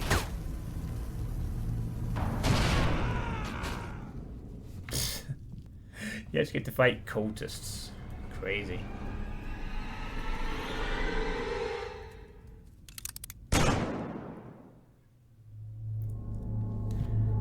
Yeah, like, it's really cool. I actually stopped playing the demo because I didn't want to see any more of the game after that. I mean, it's a bit janky here and there, but it's still fun. Yeah. And it looks pretty sweet. So I'm definitely going to play that. It is only like... It's like £4. And I will purchase it at some point once I finalize the list of Spooktober stuff. Was that one kind of bad? Well, I think I will. I mean, I really like what I saw when I played it the other day, so that looked pretty awesome. And another one I also might be looking into is, yeah, there's the video of me playing some demos. There was also Slay the Princess that was suggested by Maddock, which is kind of a sort of visual novel with fourth wall breaking elements, which is apparently quite brief. That's something else I might consider because that game also that game isn't actually out yet, so we'll have to see if it releases in time for October for consideration. There was Amanda the Adventurer, which was brief. Undecided on that one. Another one I also I am actually really thinking of playing, which is like something I was actually shown on a Mandalore gaming video, which is supposed to be really good and very underrated. Yeah, I'm not playing that one. I tried My Friendly Neighborhood and I wasn't impressed. It was okay, but no, it wasn't for me. I just didn't click with me. But this one is something I saw on Mandalore Gaming. It's a one-man project called Northern Journey, which is this very sort of like explore the game sort of thing that delves into Scandinavian horror stuff. And apparently it's got really good immersion and it just looks good.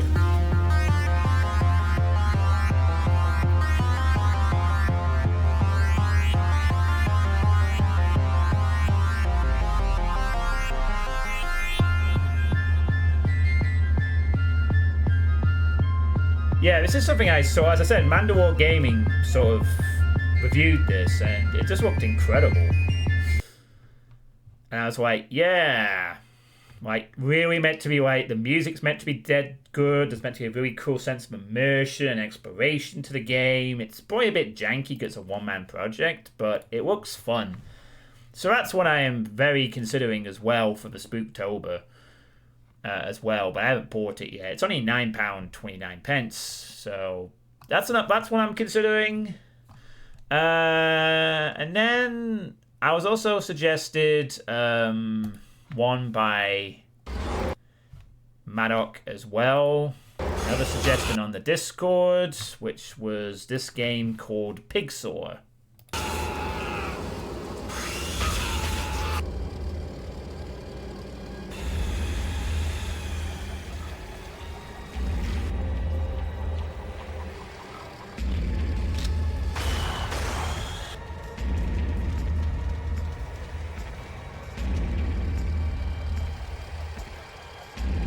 It seems to be part stealth and part something else.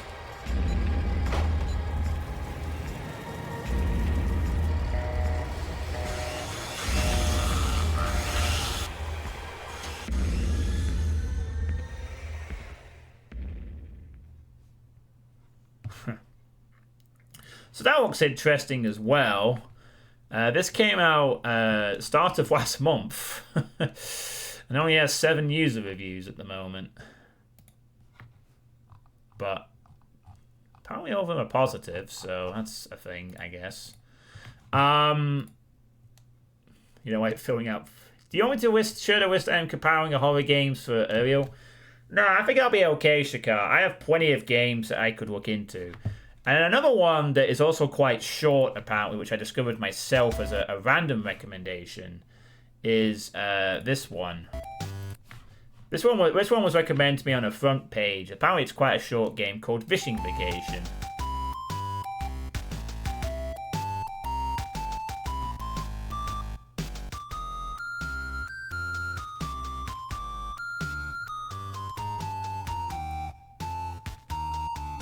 Oh right, so it's been a long time developed.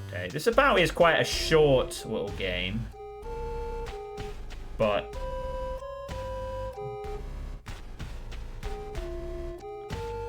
I like that little cutaway to that actual dock as well. That's a nice touch. So yeah, this game is actually only $169. And yeah, a Game Boy styled fishing horror adventure is described as. So yeah, that's something else I might consider as well.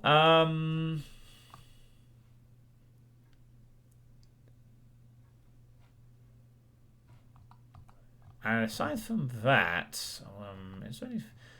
Oh, there's some... Oh, that Paranormal Tales isn't out yet. You have a game suggestion. Hungry Lamu. What's this one? Oh, this game just immediately runs. Okay. Sure.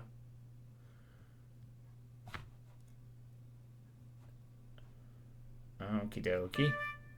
Hungry Lamu. Okay, cool. It's a browser game. I'll consider that. Thank you, Shakar. I'll put that on my consideration list. But don't watch spoilers. It's very short. We cannot. No, it's all right. You're not supposed to see it. It's just a browser. There was Paranormal Tales as well, but that one hasn't come out yet. Oh, that's not one. This is the one that's supposed to be like a the hyper-realistic Unreal Engine 5 type game. Yeah, it still says Q3 2023 for this one. And I guess if you want a reminder of Coven. This is the one I really hope does come out for October.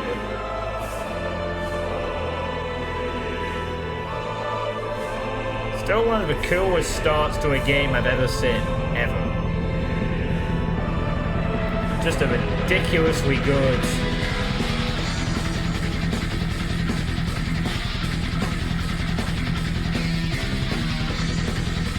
I mean, Cultic also has a second episode to come out at some point, but I like this more.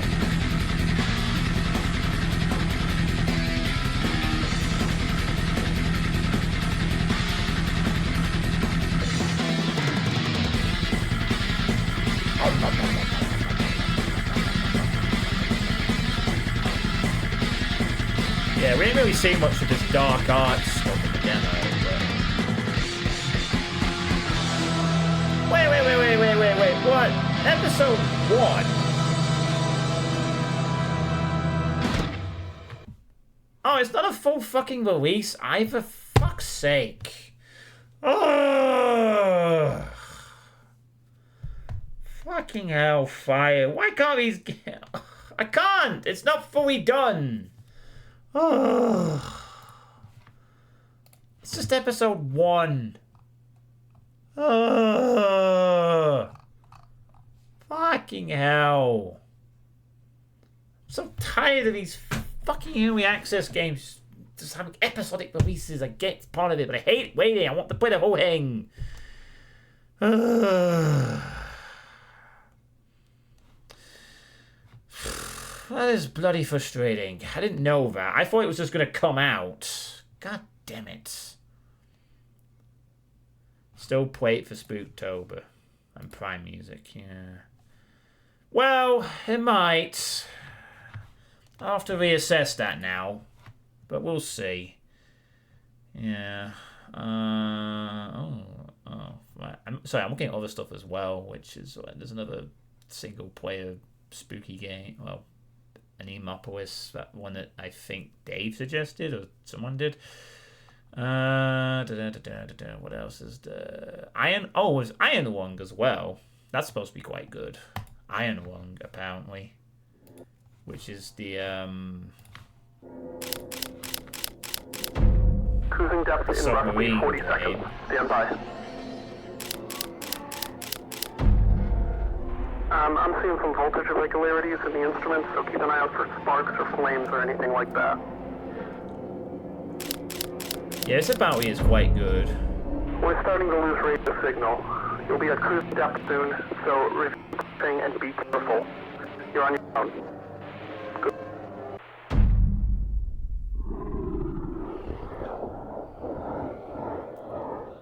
It's like quite a short game as well, I believe. But the idea is that you're lowered into a submarine and then stuff happens. Yeah, I get that that's a modeling source for many of these indie games, but fucking Dusk and other games came out eventually, so I figure it's just worth waiting for it to be fully realized in whatever form. I just really infinitely do prefer playing games that are finished. I mean, if Chapter 1 is the only thing that comes out, fine, but it's like, oh, here's Chapter 1. And then wait another year for an episode 2, which will redo shit. It's like, fuck no. I want to play the whole game, damn it. It just bugs me that. I like just to play the full thing, but... I mean, it would probably be a good pick anyway. You would be right, but I'd have to think about it. Now, I'd be the first time I'd be buying into the episodic thing, but anyway.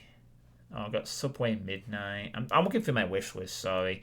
I have other games. Kingdom of the... Nah, that's Cultic episode, Chapter 1. No. Dread Templar, maybe. Graven, that's still in early access.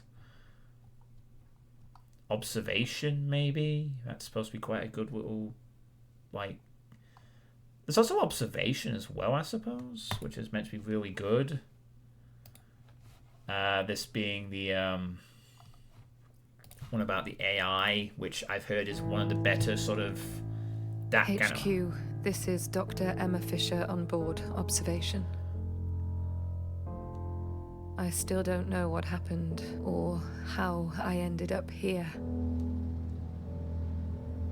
There is no sign of the other crew. It's just myself and Sam. Sam's systems are coming back online gradually as we restore power to what's left of the station. But that's the thing. Something has changed in Sam. I am different now. Don't know why it's the fucking thing's lagging. It's a bit weird.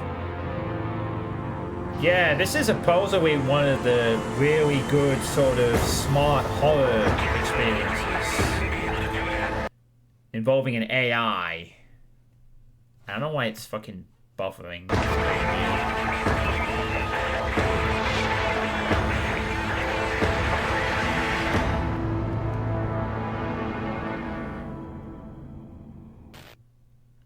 Yeah, like I've had this game recommended to me by several people, and it's apparently quite highly regarded as like that sort of smart Soma-esque kind of horror experience.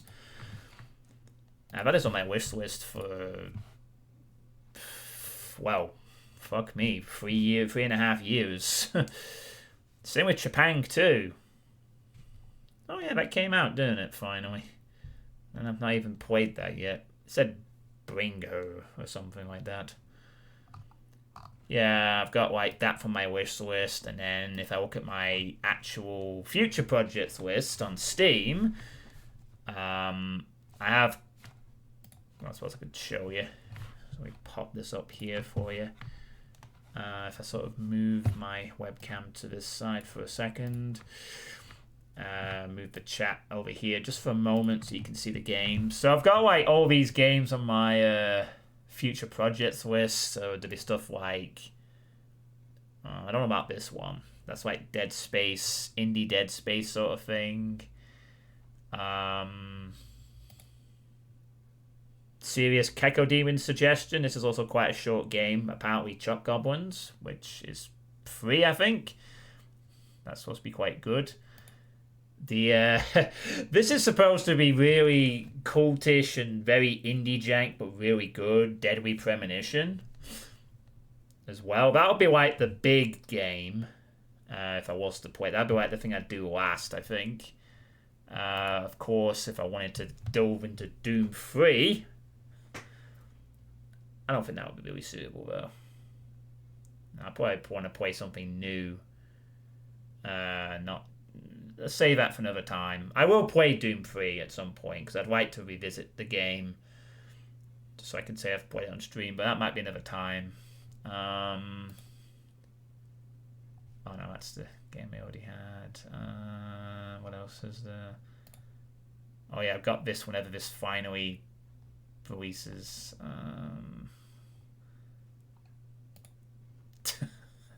Hooked on You. We could play this for the joke. I have 1 gigabyte of internet and Steam downloads 120 megabyte. Might be a thing you have on your mobile's network card. I have this game as well, but I don't think I'm in the mood for this one just yet. This is meant to be like a really classic sort of horror game. This is one that Pineapple gifted me, which I think I will be playing. What the heck is this? I have no fucking idea what the hell this is. Or who gave me this. I seriously, what the fuck? Oh, they'll probably, I mean, this will probably have some, like, visual novel spooky shit going on. But it's just something weird I did not expect to see. There'll be a reason why this is here, but I can't remember who gifted me this or why it's here at all. Strange. This one is from the same people who made another game, but is mixed. No, there will be a reason why that's on there. I think it's probably because like it's horror visual novel kind game. I don't know. I don't have any stuff like that, Maddock.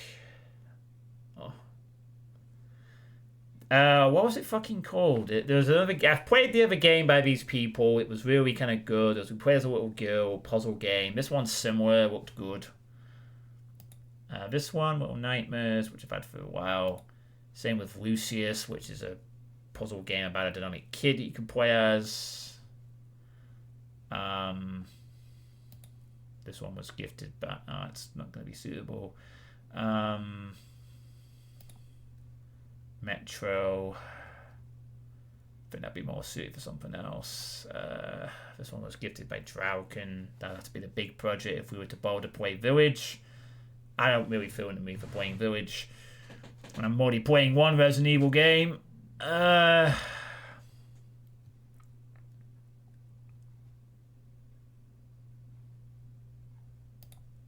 Typing of the Dead Overkill. That could be fun. This could be fun, maybe. Typing of the Dead. Play it! This is the one that was gifted to me. That's not really a horror game, though. This is the one I want to play. But I'm waiting for full release. Okay, so as I said, I have a few games on my project list that I could play for Halloween. And some I'm still waiting to see as well, of course. Like I said, I wanted to keep an eye on the Alone in the Dark game that's coming out supposedly next month. I guess I don't have any real reason to, but there's a Silent Hill 2 remake. I'm not really fussed about that one, though. You can find computer speed by running several internet speed tests. Yeah. So, yeah, I haven't really decided what horror games to actually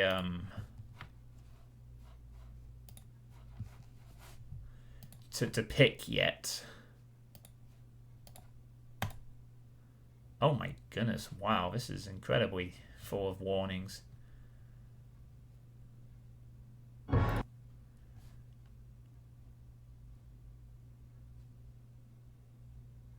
Okay, I really don't know why the fuck I have this in my goddamn list. Absolutely weird. Let me just check something. Was this gifted to me by someone?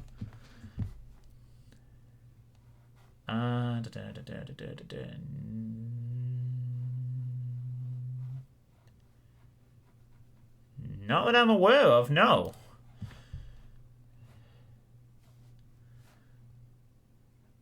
Oh god, this is an adult-only game. Can I even show the trailer for this one on Twitch?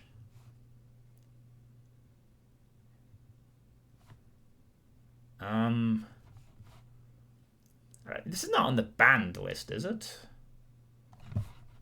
I'm really curious about this lady kill game. I don't know why it's on my list, but I want to see what. If it's not on the banned games list, we should be fine. But I'm gonna check for a moment. Let's just have a look. It's called Lady. I'm pretty sure it won't be, but I really just want to double check that. Second Wife is actually banned. I didn't know that. Fucking Second Wife is on the banned list. That's funny. Oh my goodness. Grezzo 1 and 2's banned. That's why I didn't play on Twitch, of course.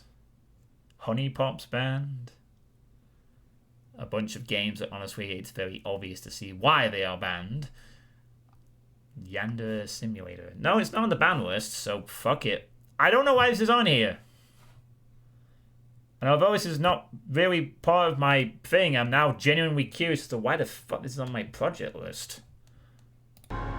Genuinely curious. I really don't know why this is on my project list. I must have seen something in this game whenever I bought it.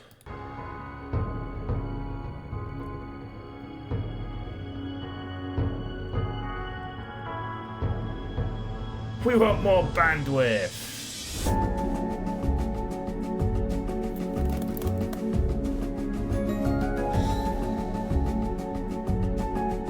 Okay, what the fuck?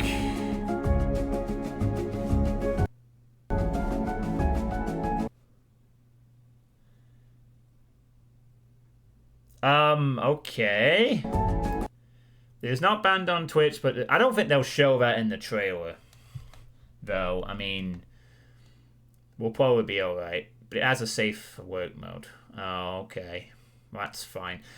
I don't know why this is on my... I'm just genuinely curious. I really don't know. I mean, I can only assume maybe that either it's one of those games that tries to be one thing, you know, like Doki Doki Literature Club, and I must have thought, it's gonna be another game that has these elements, but it's actually spooky and shit. Or I have no fucking clue why this is on my goddamn list.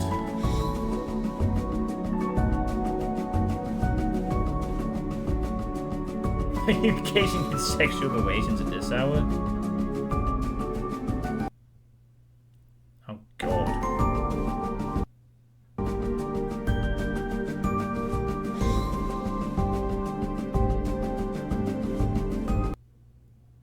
I think it's because Steam's video is shit.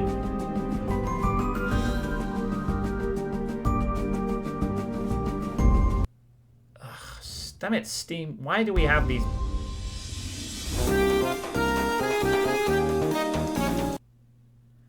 Okay, well, I'm not seeing any horror elements here, so I have no idea what the fuck is on my list for. Alright, I've seen enough. I don't know why it's on my fucking list.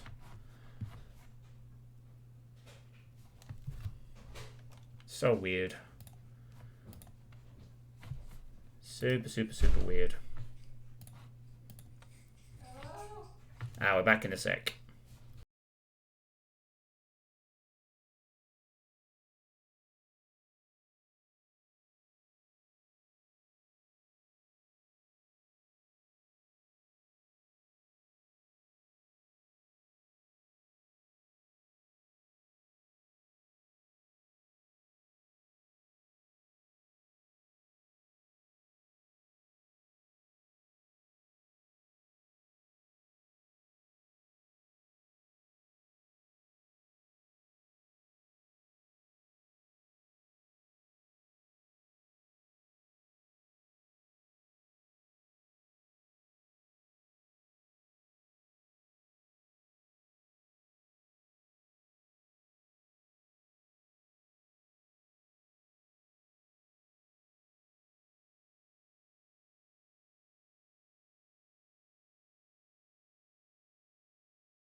Alright, sorry about that, everyone. So from the Steam page, an erotic romantic comedy about social manipulation, cross-dressing, and girls tying up other girls. Oh, is that why I bought the game? Oh, goodness me. Yeah, sorry about that. My mum came back earlier than expected. So that's why I was having a conversation with her about a few things. Yeah, I don't know. I seem to have found a genuine mystery as to why it's on my fucking project list at some point. Maybe I must have thought like, oh, well, it's a different kind of visual novel game. Maybe I'll try it. We can have a laugh at it or something like that. I'm not really into that kind of shit, but there must be some reason why it's on there. I've after playing like Doki Doki and Zero Escape and Danganronpa, I do kind of like the idea of a visual novel type game that does something a little different. There must have been something I saw and I thought, oh, it does all this stuff, but maybe it's a little interesting. It will do something. It'll be subversive in some way. I don't know. Yeah, like a different kind of creepy. Maybe that's what I was going for. But okay, well, whatever. It's on there. Maybe for fun in a few years' time I'll play it or figure out why it's on there. Whatever. What was I going to say? Yeah, so I'm going to be sorting out Spooktober stuff later. That's also why I want to get Saints Row 3 done so I can finalize a list for Spooktober as well. So there'll definitely be Nightmare of Decay. I think we'll have Interior Worlds as well. I've got a few other games to choose from that I have on my project list and on my wish list, which I could purchase if I want to. No thanks. So I will sort of think about it. I mean, I said there could be new releases that come out, Alone in the Dark I'm keeping an eye on. There might be some other games that get announced at Realms Deep or something, people try to come out. Horror games get announced around October as well, of course, so there might be some stuff like that. So yeah, at the moment there's not a massive plan for Spooktober, but I'll have something in place by the time we get around to it. No, I won't be streaming that game. No, absolutely won't be streaming that game for Spooktober. I'm not even sure that game will even be suitable for Twitch at all. Maybe I'll stream it somewhere else once I figure out why the fuck I have it at all. But anyway, alright, see you later, Dave. Have a good day. So, yeah, I won't be doing anything after the Sweet State now because of that. And obviously it's getting a bit late as well. Christ, it's been 2 hours already. Dang. I've got to do some other stuff, I think. Which is fine. Doesn't matter. Yeah, well, we had a bit of an interruption. That's fine. The Sweet States can really go on for as long as they need to. It's nice to have these distracting tangents like, oh, I should have been in school for Inset Day, and what's this game doing in my Steam library I don't recognize or have any tracking of gifted, which means hangout spots, yeah, where we discover that John is a creepy person that likes his weird BDMS visual novels, and now he's been exposed, except I have no idea. Or I don't remember my Inset days and I accidentally forget. So yeah. But yeah, Alisa's Nightmare of Decay, that's definite. And Interior Worlds, I think that's definite. And there'll be some other stuff. So hopefully next... Oh, sorry, BDSM, not BDMS. That must be something different. That must be like a form of text message that you send. Nah, it doesn't have to be... It won't be creepy, but it'll be fun. It'll be Resident Evil retro-style coolness. And I'll try to have a big game. I mean, last year, with regards to Spooktober... What did we play last year? We played the hotel game. Last year was really good for, like, horror game releases. There was the hotel game. There was Faith. Actually, what the fuck did I play last year? For the Spooktober. I know a few games that I played, but I'm curious now as to what else I actually did get around to playing. I'm curious actually. Just gonna try and go back to last October because I know it was a really well planned out Spooktober. After I'd been disappointed the year before with the WoW thing that took over. Oh yeah, I played Dread Out 2 at the end, didn't I? Remember Dread Out 2, the camera game with the well, I actually finished in fucking November the 1st. Yeah, I played Dread Out 2. That was the last game. There was a couple of other things I checked out, demos and stuff like that. I played Dead by Daylight a few times during the Spooktober period. I played the Faith trilogy. That was really good. That was a really good game. I still remember fondly a year later. Yeah, and Scorn. Of course, there was Scorn. That was cool. Another game that will... God, it feels like I played that yesterday, honestly. Scorn. The hotel game. And, that Backrooms game. I did some Doom stuff. I also did that birthday stream. Oh, for fuck's sake. Have you quit me saying BDMS? Oh, god damn it, Pineapple. Why? Hangout spots, yeah. Where we discover that John is a creepy person that likes his weird BDMS visual novels. And I fucking actually said that. Holy shit. Considered streaming it. I don't know if Scorn would have the same effect on a repeat playthrough, but it's definitely really good atmospheric game for sure. Anyway, but I'll have a plan in place. I mean, if I get Saints Row 3 done with a few days to spare, even better. That gives me a bit more time to plan it out. But I will plan a bunch of games I have intend to play by the end of this month. So then in the October Sweets Day, I will go through what we're going to play, and then we'll have some spooky times for October. It'd be awesome. Moving on to the poker side of things. I'll keep this kind of brief because it's going to be kind of similar to what I said last month, where I wanted to do a lot more micro-stake poker streams during summer, which I also did 2 of them, but not as many as I'd like. Basically, going forward, I am intending on trying to play at least a bit more micro-stake poker streams in general. I was actually planning on maybe doing one if this sweet state was quite short than this one, but since it's A, lasted longer than I thought, and B, my mum's come back, that's not really going to happen now. But in regards to that, I am still trying to get into the habit of playing more micro stakes poker stuff, as I really do kind of want to practice poker a bit more regularly-ish. Try and sort of,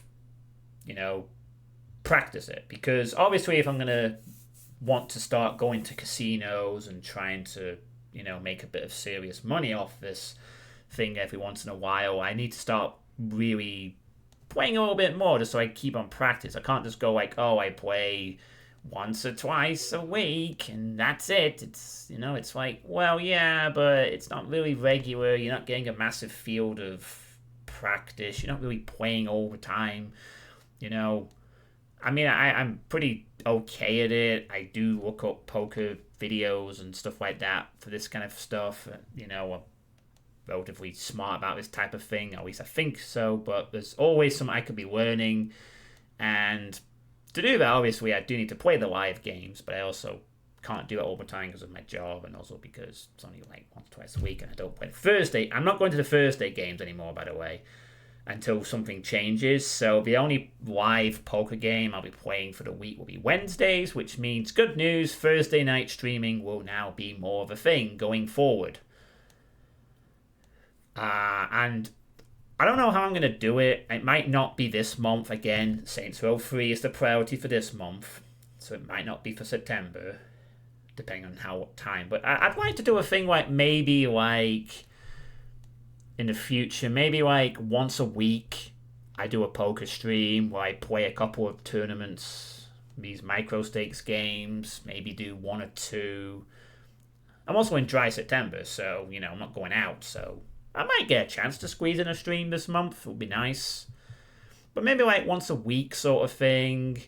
That's something I could realistically aim for. Even though I do it off stream. Like once a week I play a little poker game. And keep practicing, I mean, the idea, the goal is I have 45 $100 here on a $20 deposit that I did some time back. I've run it up to 45 thanks to sports bets and a few cashes out in micro stakes. The idea is I want to get this to $100. It certainly is, Maddock. And then maybe use that money to sort of play some small stakes tournaments, like there's like 5. Like go from like the micro level to playing like a low level game. Well, obviously it's a bit different in this stake, but like there's tournaments and stuff where I could play like a $5 game. I mean, it's a bit quiet right now, that's why it's not as filled up. But slowly work my way up for the stakes kind of thing. To where I might play like one of these small tournaments, so like a $5 entry, and maybe you can win like $1,000 or something. Something big. Just work my way up for the stakes, going from a micro and going to the low stakes sort of thing. I mean, right now I started playing out with the 25 game here for a bit, and then I've moved up to the $1 one because I've got the bankroll to sort of support it. Although if I don't do too well, I can just drop back down to a 25-cent game just to get the practice in. It's probably not a lot of difference, but the prizes are a bit more better at this level, of course. And maybe if I do that well, maybe I can work up to the $2 level, which is a turbo speed, but that's not necessarily a problem per se. I knew a guy who plays 6 things in Las Vegas, was a professional poker player. When he goes to such big tournaments, everything is about the game. Poker players also got to luck, paper, scissors, believe it or not. Yeah, you have a lot of luck in the tournaments as to what. Obviously, playing against thinking opponents, you have to play differently, and there's a lot to it.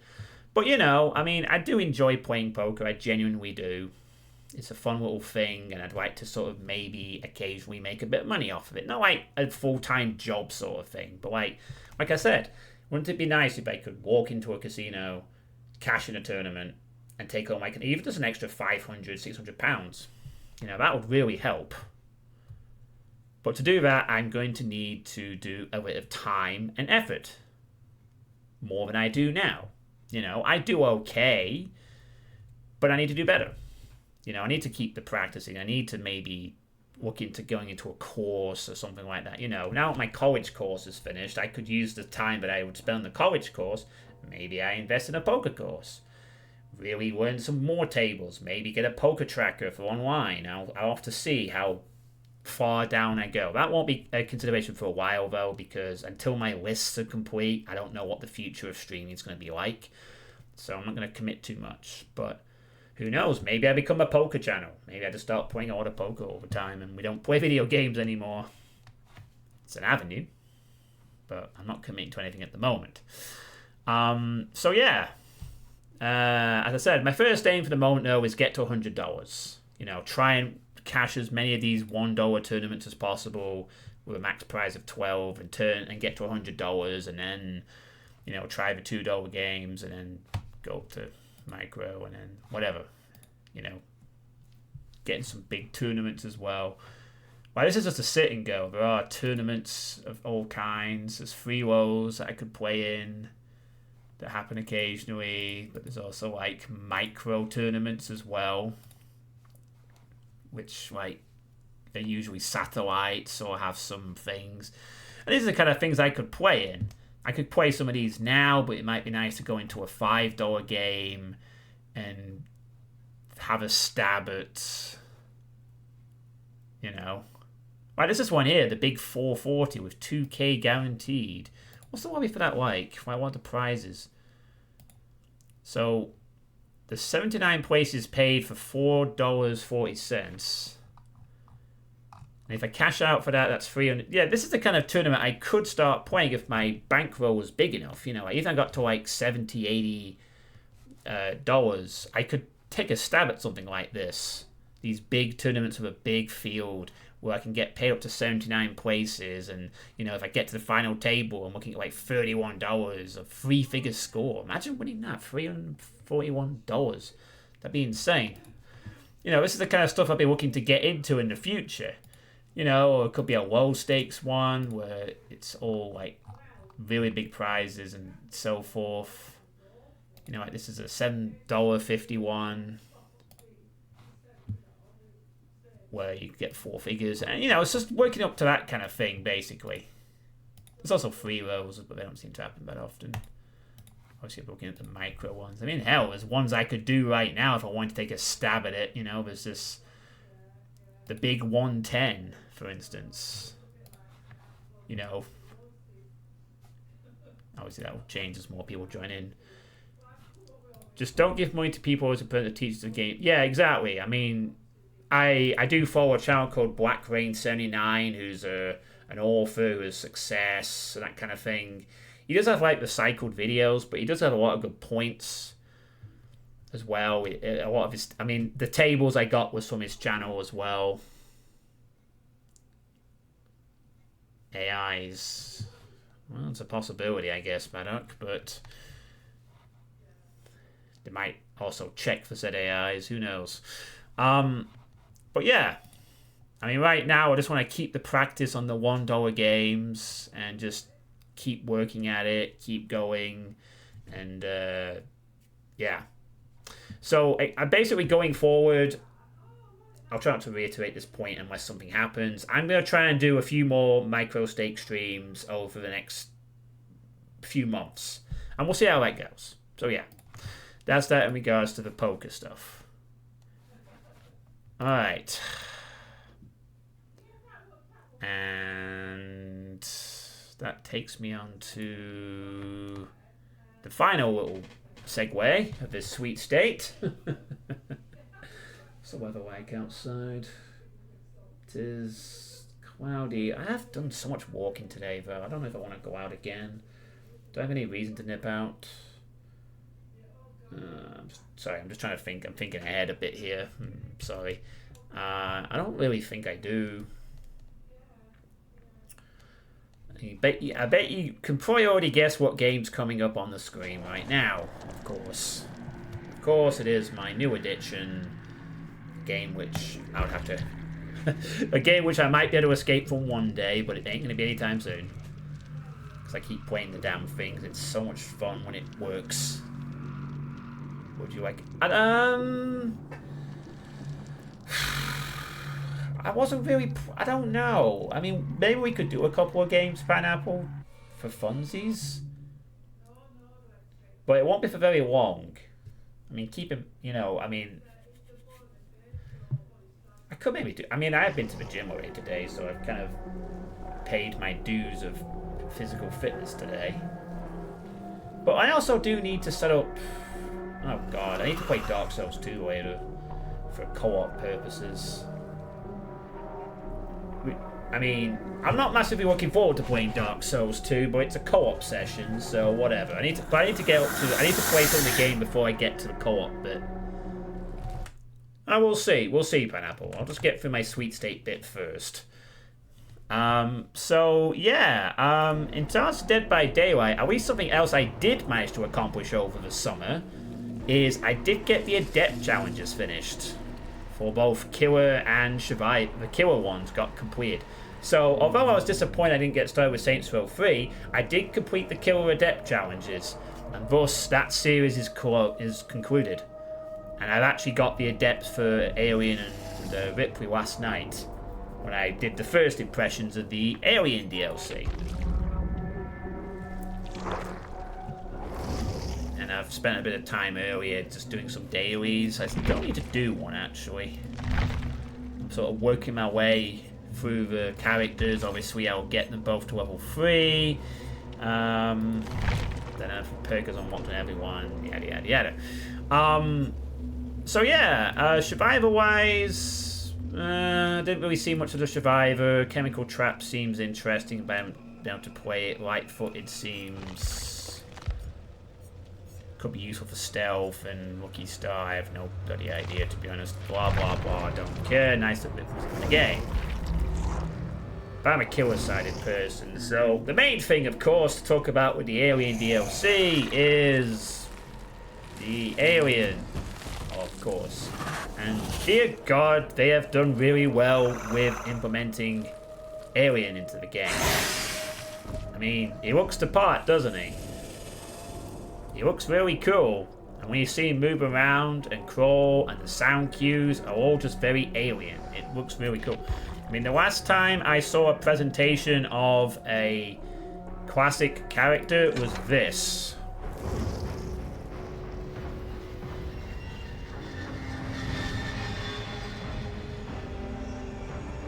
Still gives me a little chill when I see that.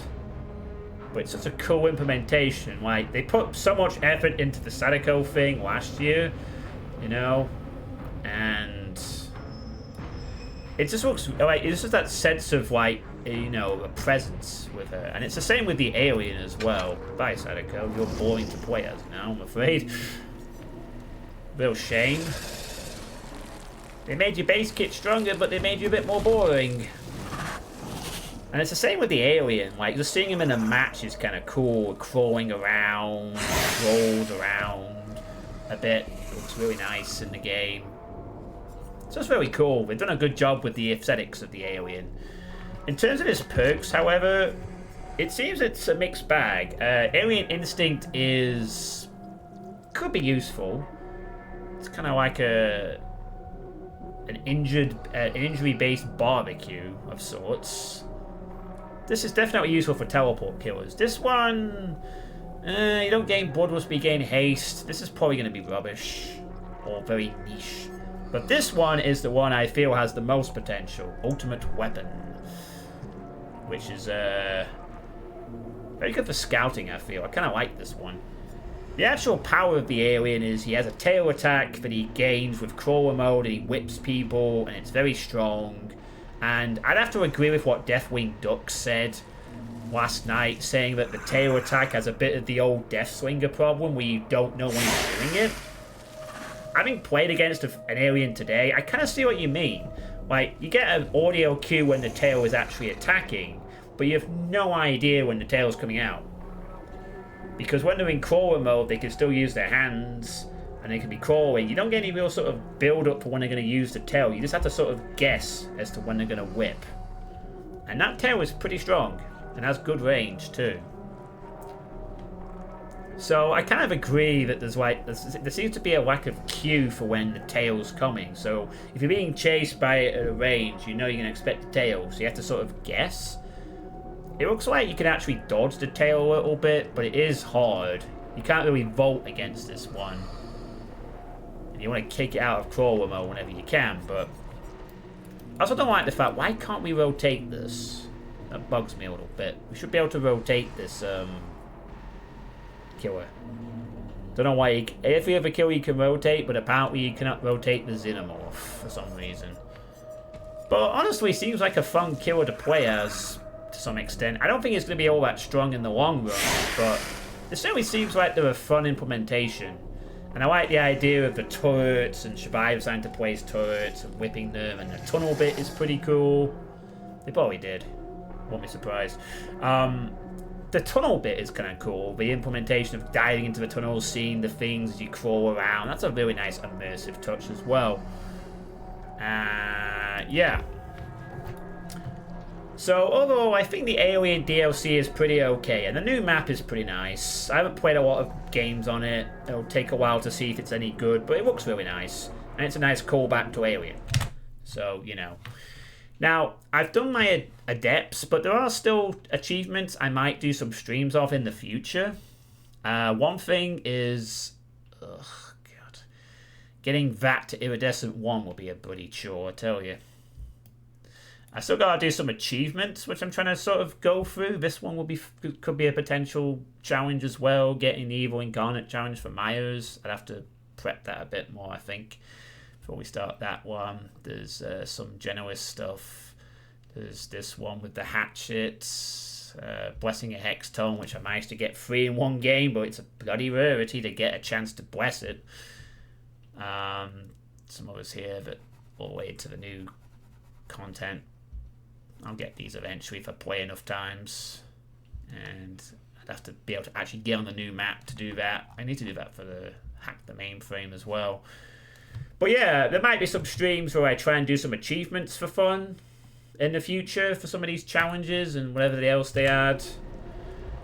So, but for now, really the focus, as I said, for September is Saints Row 3. So don't expect to see a lot of this game for this month. Next month, however, might be different. Next month, of course, is the Halloween event. They will probably announce something for that. And in fact, if I'm not mistaken, let me check their roadmap. I think they are going to announce something. And if I'm not mistaken, is it not the Killer only expansion? Let me see if I can just bring up the roadmap for a second. God damn it, the fucking website has the same loading screen. I don't believe this. It's actually loading. Okay, great. Yeah, okay, cool. Yeah. I want to see the roadmap. Fuck's sake. That's annoying. Give me that fucking roadmap. No. Shut up. Okay, yeah, here we go. Right. Alright, okay. So they're not going to announce a new killer. I'm just looking about the what they're planning to do. I know they got the Halloween event coming up. Because they always do stuff on Halloween. Oh, they're doing a new tome. They're doing tome 17 in October. But the new killer only expansion is actually going to come out in November. So, yeah. We've had the Nicolas Cage only survivor thing, and in November there's going to be a killer only expansion. I wonder what killer they're going to have by itself as well. I mean, will it be another licensed killer? I mean, the Five Nights at Freddy movie is coming out next month. Maybe they'll do something for that, because people have been crying out for bloody FNAF for ages, as well as Alien. But yeah, it looks like they're gonna be so no new killer announcement, but they are gonna be doing there'll be Halloween event stuff, so there might be a Halloween event one-off stream, and we'll leave it at that probably, DVD wise. But otherwise, you know, I've still got archives to get through. I got 2 tomes full to complete after I finish this current one. I'll still be playing this, but not as much on stream, unless it's for like filler or something. I want to be really focused this month on Saints Row 3, you see, so yeah. Alright, so that is that. We're going into DVD stuff. So with that in mind, that's all the stuff for the sweet state. So are there any questions from you guys? I'm gonna quit that out now.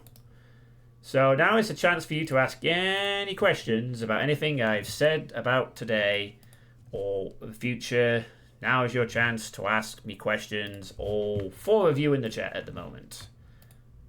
Want to play Divinity 2 as co-op at some point? Play Divinity 2 again? Maybe. I mean, I did like Divinity 2.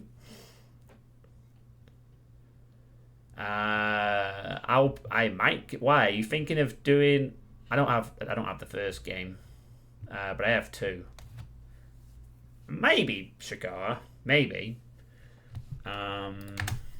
I'll make a note of that as well.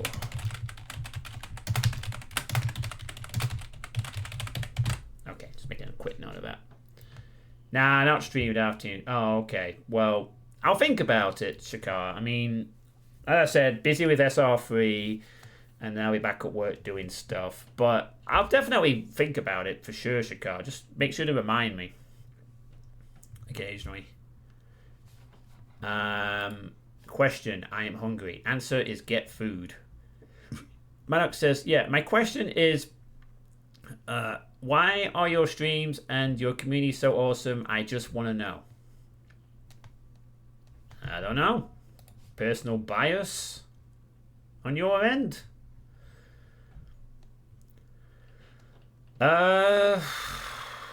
Obviously, quality of a person's entertainment is subjective. You know, some people probably think my content is fucking terrible, and find it awful. You know, one man's trash is another man's treasure and all that. Beauty is in the eye of the beholder. Whatever cliche you want to use.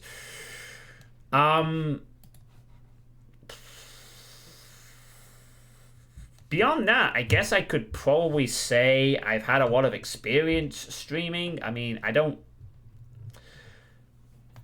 guess what I would say would be kind of like the reasons that people stick around is because I've had it. I think several people have said this in the past. Like, I sort of like to keep it, you know, honest, I guess. You know, I am fairly, I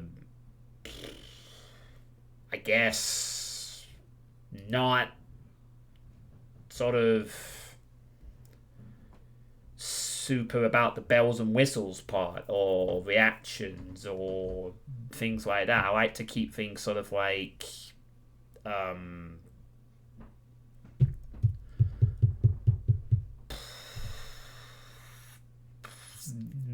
about the game, really. You know, it's why I make the effort to put the webcam in the spot that doesn't impede much of the game UI.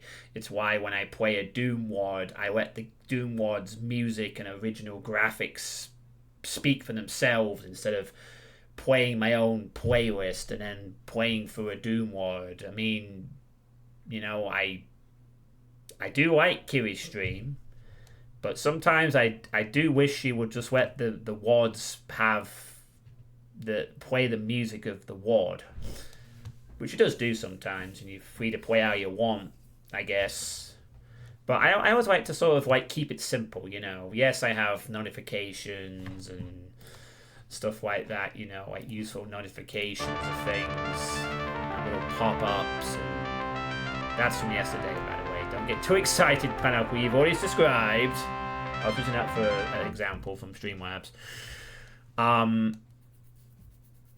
Not throwing any shade at Kiri. I love Kiri streams. I like the muteness, you know. I always like the sort of comfy atmosphere that she has. It's just, I sometimes wish she would actually just let the game music play in some games, but she does what she wants. Freak you! I do what I want. Fine then. Throw away your money. You throw away your money. Thank you very much for that. And oh, well, I don't need to do the emotes, do I? You know the emotes. Got the 4. I want a comfy emote. That's the one thing I would like to have. I want my own comfy emote.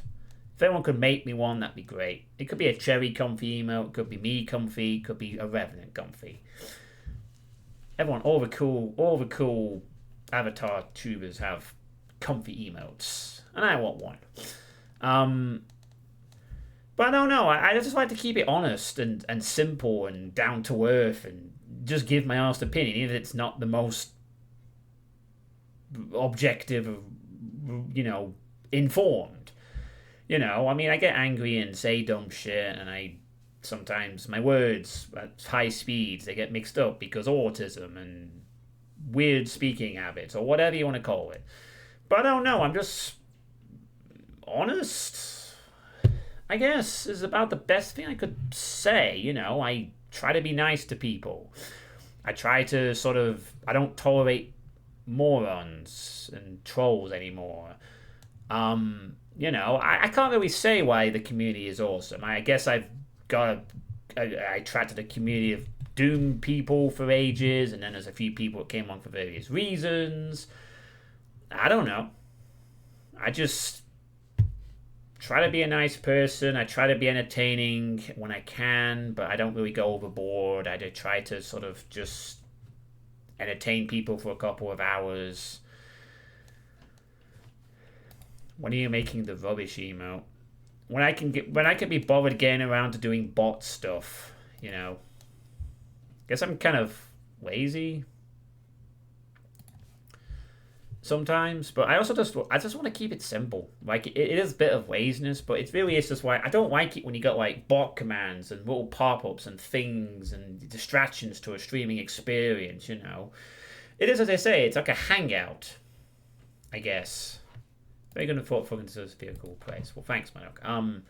But no, I've had people ask occasionally, why do you think this community's good? What's your USP? You know, what do you, why is the stream so good? And I don't know. Mostly, you'd have to ask different people why they keep coming back each time.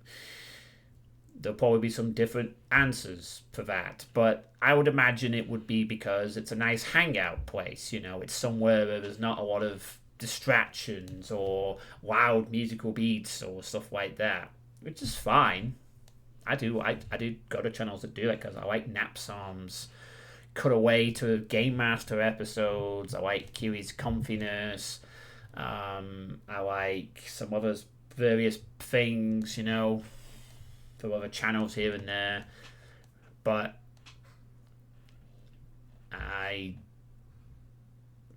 mean, most of it will be the Doom stuff. I mean, this community is largely built on the Doom community stuff I did before I decided to just not play Doom stuff for a lot. Yeah, it's just keep it simple, you know. I've always said sometimes I kind of wish I could just remove the webcam and go back to the really old style of streaming where I just play the game and... But, you know, the Pandora's boxes have been opened and there's no point going back. I could do, but... There's a reason why I had the webcam on, and it's still useful today. Fuck yeah, stupid shit kids are back to school. Let them suffer. Hey, Corn King. Unfortunately, I have to work with... Well, we don't have stupid shit kids at our school, thankfully, but we have nice kids, usually. But, yeah. I know that your question was just a simple thing, Manok, but I do wonder sometimes. But at the end of the day, I like to use it as a bit of escapism, and I hopefully, you know, entertain some of you some of the time enough what makes your day a little better, inspires you to do something maybe every so often, just gives you something nice and comfy to hang out in and have fun and relax and be creative or do whatever. And if I can provide that every so often, then great. It makes me content. It gives me purpose in life, you know. That I am streaming and people are being entertained. I have a few people to talk to. This is my social interactions mostly, to be honest with you. I mean, work's work, but there's a lot of shit at work I don't give a fuck about. You know, I just treat it as a job. This is my social interaction at poker, really, and seeing my friend every so often. Well, I guess, yeah. I don't think many of you get really stupidly angry like I do, but, you know, I think it's like a mature sort of thing. You know, I'm sort of like 37. I try to be sensible as much as I can. I really have a passion for 90s FPS games. No, I don't get that angry anymore. I've gotten better. You know, I'm not going to go down that again. I've gone as better as I can on that front. You know, I'm still going to do dumb shit occasionally, but I've gone a lot better than I used to be very early on. Also, I've had the perspective that it was never terrible, but, you know. If you've been here for Survivor DVD streams, oh, God. YouTube is down at the moment. Honestly, though, you shouldn't really worry about that, Shakar. If you have a few people who watch your stuff, great. Don't worry about the numbers game. There's so many streams out there nowadays. I mean, part of the reason why I have an audience in the first place is because I joined a channel that hit a massive viral hit back in the day. I was part of one of the biggest communities of early live streaming. I turned that into a community of people, a few regulars who watched me. Then I came over to here and I gained a few audience from the Doom. Back when there wasn't a lot of Doom stuff. To put it bluntly, I also, because I was one of the first,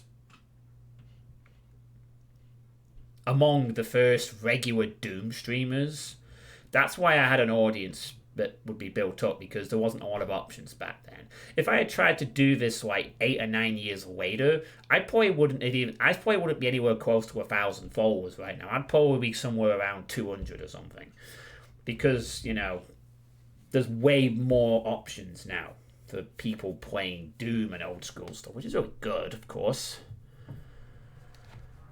John will never allow for another Soul compilation. I didn't know I had one in the first place. Apart from maybe like the old dope whip stuff. Yeah, it doesn't get unreasonably angry. I would make community. I feel your anger is not part of your true core personality. Your anger is when you deviate from it. While when people make jokes, they don't tell the truth, but it can be funny exactly because of it. I try to turn the anger and make it amusing now, which I think helps. I get angry and I try to make a joke out of it. I think that definitely helps diffuse. But yeah, I mean, it's about quantity. No, I'm just kidding. It's about quality, not quantity. You know, if you only get 10 people on your stream, but they're going to show up every fucking day, I mean, you got a community. You know, I have 2,000 followers, and at the most, I probably get about 30 people on a Doom stream. The numbers don't mean shit. So there you go. You know, again, 2,000. Well, let's just see. 2,042 followers. I have 8 viewers right now. Which statistically means I'm a failure, but it doesn't mean shit. I play a Doom stream, I get 30, 40, and I usually need to be rated for that now. You know, once upon a time, I could stream Doom and get 40, 50 people. Now I have to be rated because you can go to this stream, or that stream, or some other stream. You can watch Bridge or Romero play. Wait a minute. John Romero does Sigil 2 dev streams. It's all his fault. He hogs all the viewers for himself, the bastard. It's all Romero's fault. He took all the Doom viewers and funneled it into him. Like a... No, I'm just kidding. The camera filter turns in green. Yeah, not the crazy gamer rage of selling your tables now, Alfie. No, you're right. Oh, affiliate, yeah. I mean, there's a very well barrier for affiliation because they want to get people onto the bit buying thing or whatever. So that's why. To make Sigil 2. Yeah. I'm so looking forward to that. I don't think I'll have the look of having him show up for a stream again though, like I did with the first one. There'll be too many people streaming it. It'd be nice. We'd certainly have more questions for him, like would he ever make Daikatana remastered, but the good edition, you know. If he ever does show up, that's one thing I would ask him if I remembered. I'd ask him, would you like Night Dive Studios to remake Daikatana and make it good, or would you rather that game just be cast into the abyss and forgot about forever? I've not seen any of Sigil 2. I'm not really gonna tune in until it's out. But I'm sure it'll be good. I mean, it's John Romero. He can still map worth a damn. It'll be absolutely full of asshole tricks, and it'll be fun to play. Just pretty much what Sigil 1 was, to be honest. But yeah, I mean, I guess I just try and be nice and entertaining, and maybe I attract people of similar ilk who are nice and entertaining. So. I thought Sigil 2 was using Doom 2 assets though. Wasn't Sigil 2 supposed to be the Doom 2 one? I thought he was doing it in Doom 2. Oh, you're talking about the story, you might mean, yeah. But I'm sure he was using Doom 2 stuff this time. So Sigil 2 is being done with Doom 2, isn't it? I know it's going to be based on Doom 1, but isn't it on the Doom 2? Or is he doing it in Doom 1 again? Oh, okay. I literally thought it was Doom 2. I thought, whatever, it doesn't matter. I mean, fine. More Doom 1 levels from Romero's good. Hey, Nick, how's it going? You just used to bridge in Bavaria on Halloween and go, Neum.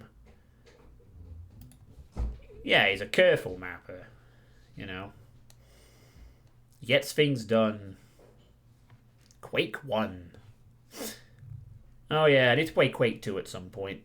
Quake 2 Remastered, that will be on the card at some point. That's not really a Spooktober game though, is it? I'm epic and fantastic. How are you? I am doing okay. I missed an inset day by accident, but I should have been in work today, but I kind of thought I was supposed to not be in, and I was.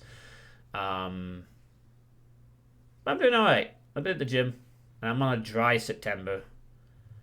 So, yeah, I will play Quake 2 Remastered at some point, but this month is all about Saints Row 3, so you're not going to see any... I mean, tomorrow I'm going to do the Iron Man runs, if the Iron Man and Iron Eagle are out.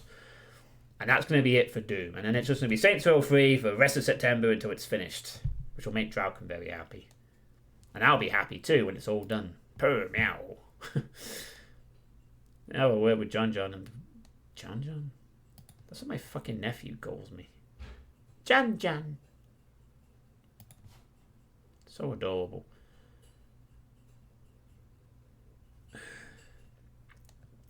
So do we use new textures or customization in each, yeah.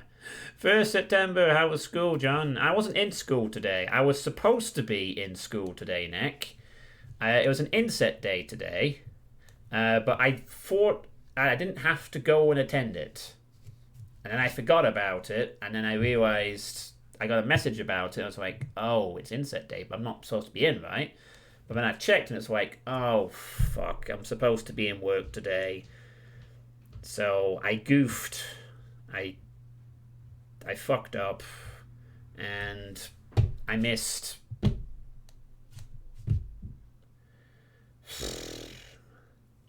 I missed a day of work that I should have been in. But it's okay. It was only an inset day. I can catch up with the information on Monday. It's fine. It's not a big deal. I didn't miss an actual day of work. There are tiny minute noise for noise, but so we think of about we're playing it. Work. Yes. Work. Yes. I am back at work on Monday, though, Nick. So, you know, getting used to that. That's why I'm happy to start with dry September now, so I can transition off the alcohol that I've been drinking for 5 weeks straight and get ready for work, in a sense. I'll be fine once I'm back at work, though. Once I stay onto the routine for like 2 days, that's it. I'm back in work mode, and I'll be fine and dandy. Work for the day, get home, stream stuff. Yeah. So yeah. So, are there any other questions that anyone wants to ask? No, I'm not playing Quake today. No, I'm going to be doing the Iron Man and Iron Eagle runs tomorrow, if they're out. And then after that, this whole month of September is Saints Row 3, Nick. I know you don't like the Saints Row games, but I need to get Saints Row 3 done. I need to get it done in time for Spooktober. Before Realms Deep, preferably as well, at the end of the month. I just need to get it done. I want to get my other list done. Then I can play whatever I want. The sooner I get that fapped up, the sooner I can really start to chill with this channel a bit. In a sense. I'm going to check again if the Iron Man's are up, actually. It's been like so long that there's a chance that at least one of them is already up. It doesn't look like it's up, though, at the moment. Nope, it's not. The Iron Man League will probably be out at the end of the day. Quake Station, when Saints Row the 3rd? Well, hopefully Monday night, Nick. I can't do Sunday because I'm doing a tabletop session with Shakara. And tomorrow I'm doing Iron Man's. So hopefully... Also, I couldn't do tomorrow anyway because Drauken's not actually around. And Drauken has to be around for the Saints Row streams. Otherwise, I don't do them. So it'll be Monday. No, I've not leveled up yet. I might do that. I'll do it tomorrow at some point.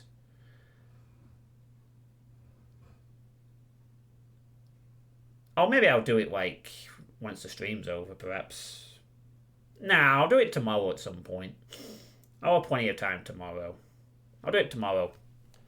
Or Sunday afternoon before we go into the session. So, yeah. When I make Nihilist Unicorn Horror Carnival, will you stream it? Possibly, Dave. Depends what kind of game it is. I still need to play Taleo, but Pale Blue Camel did at some point as well. But I'll have to wait on that as well. Should we make a joint level up tomorrow afternoon? Maybe. I'll have to see what I'm doing tomorrow afternoon, Shakar. But I will get it done at some point before Sunday. You know, especially since I'm not going out drinking now. So I'll make some time free at some point in the next 48 hours to level up a character. Alright, see you later, Dave. Thanks for tuning in. How is Jim? Jim is good. I need to do a lot more gym. I need to go back into swimming as well. I haven't swum, and I still haven't done that. I should do that tomorrow, actually. Maybe I could. Maybe I could tomorrow. I'm not. If you want to know my opinion about the Xeno, you can either watch the stream from yesterday, Nick, where I talk about it a lot more, or just watch yesterday's sort of stream. I mean, generally, I think Xeno is decent. The tail attack has no audio cue when you're playing against it, so it's hard to predict. Seems like the killer will be average over time, but his tail attack is strong, and the aesthetics are pretty cool. Short version, please. Okay, Alien looks cool. Sounds cool. Immersive stuff. Tail attack, nice, stabby. Flame turrets, weird hitbox. Tail attack has no Q, hard to play against. Looks cool to crawl. Mori, good. Generally good aesthetic killer. Maybe not as good as Wesker, but it's a step in the right direction. No, I've never played an AVP game. Maybe someday. Yeah. Alright, any other questions from anyone? Any questions at all?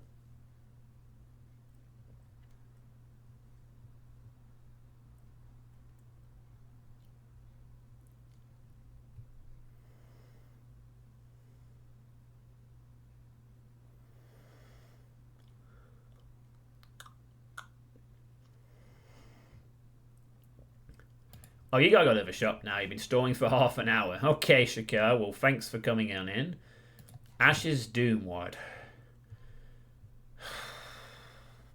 Yeah, maybe someday, Nick. I'm not really focusing on the Doomward stuff right now. My focus is the other game list. At some point, I will be able to start hopping around various Doomwards, but right now, my sort of thought process for the next few months is Saints Row 3, September, October, spooky shit, November, Saints Row 4, and then Get Out of Hell. Hopefully get that done before Christmas. Then maybe Wrath and Maximum Action are ready to play after that. Fingers crossed. And yeah, a few people have suggested Ashes 2063, and I'll say I'll say maybe I'll play it sometime. Although there's many other Doom things I also want to play. But we'll see.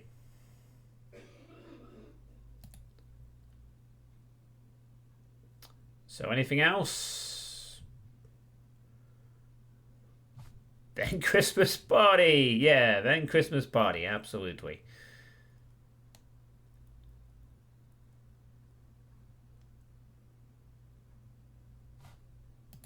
Absolutely, then it's a Christmas party.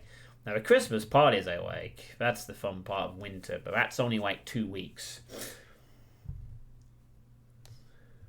The winter and icy roads aren't... sometimes are worth it, but I prefer it wasn't icy. Hopefully it'll be warm like it was last year, though. That'll be nice. Well, I guess that's it for the questions. So, yeah, thank you all for those that came out for this sweet state. Do I know Meowshi? I think I've watched a Meowshi stream once, maybe. Oh, she also likes DBD. Okay, well, I might have watched her stream once, perhaps. Maybe when she was raided by Nems or Kiri one time. But I don't really know her much other than that, no. So, anyway, yeah. So, tomorrow night, I hope to be streaming the Doomworld, Iron Man League, and Iron Eagle attempts. If they are out. If they're not out, then... I'll think of something else to play. I mean... There's some other things I might be able to to conjure up to do for one-off, perhaps, or something. Since I can't play Saints Row 3 tomorrow because Drauken's not around, which is awkward, but whatever. I'll think of something else. I'll stream either. Hopefully, I'll stream the Iron Mans, and if not, I'll do something else, and then I'll do the Iron Mans on Monday. But yeah, hopefully, I will be doing the Iron Man runs tomorrow night, and it will be good. So let's hope that whoever's running the Iron Man League and Pegleg release the threads soon for those. So yeah, thank you all for watching, and I will see you hopefully tomorrow night for Doom stuff. Until then, have a good evening and enjoy your Friday nights.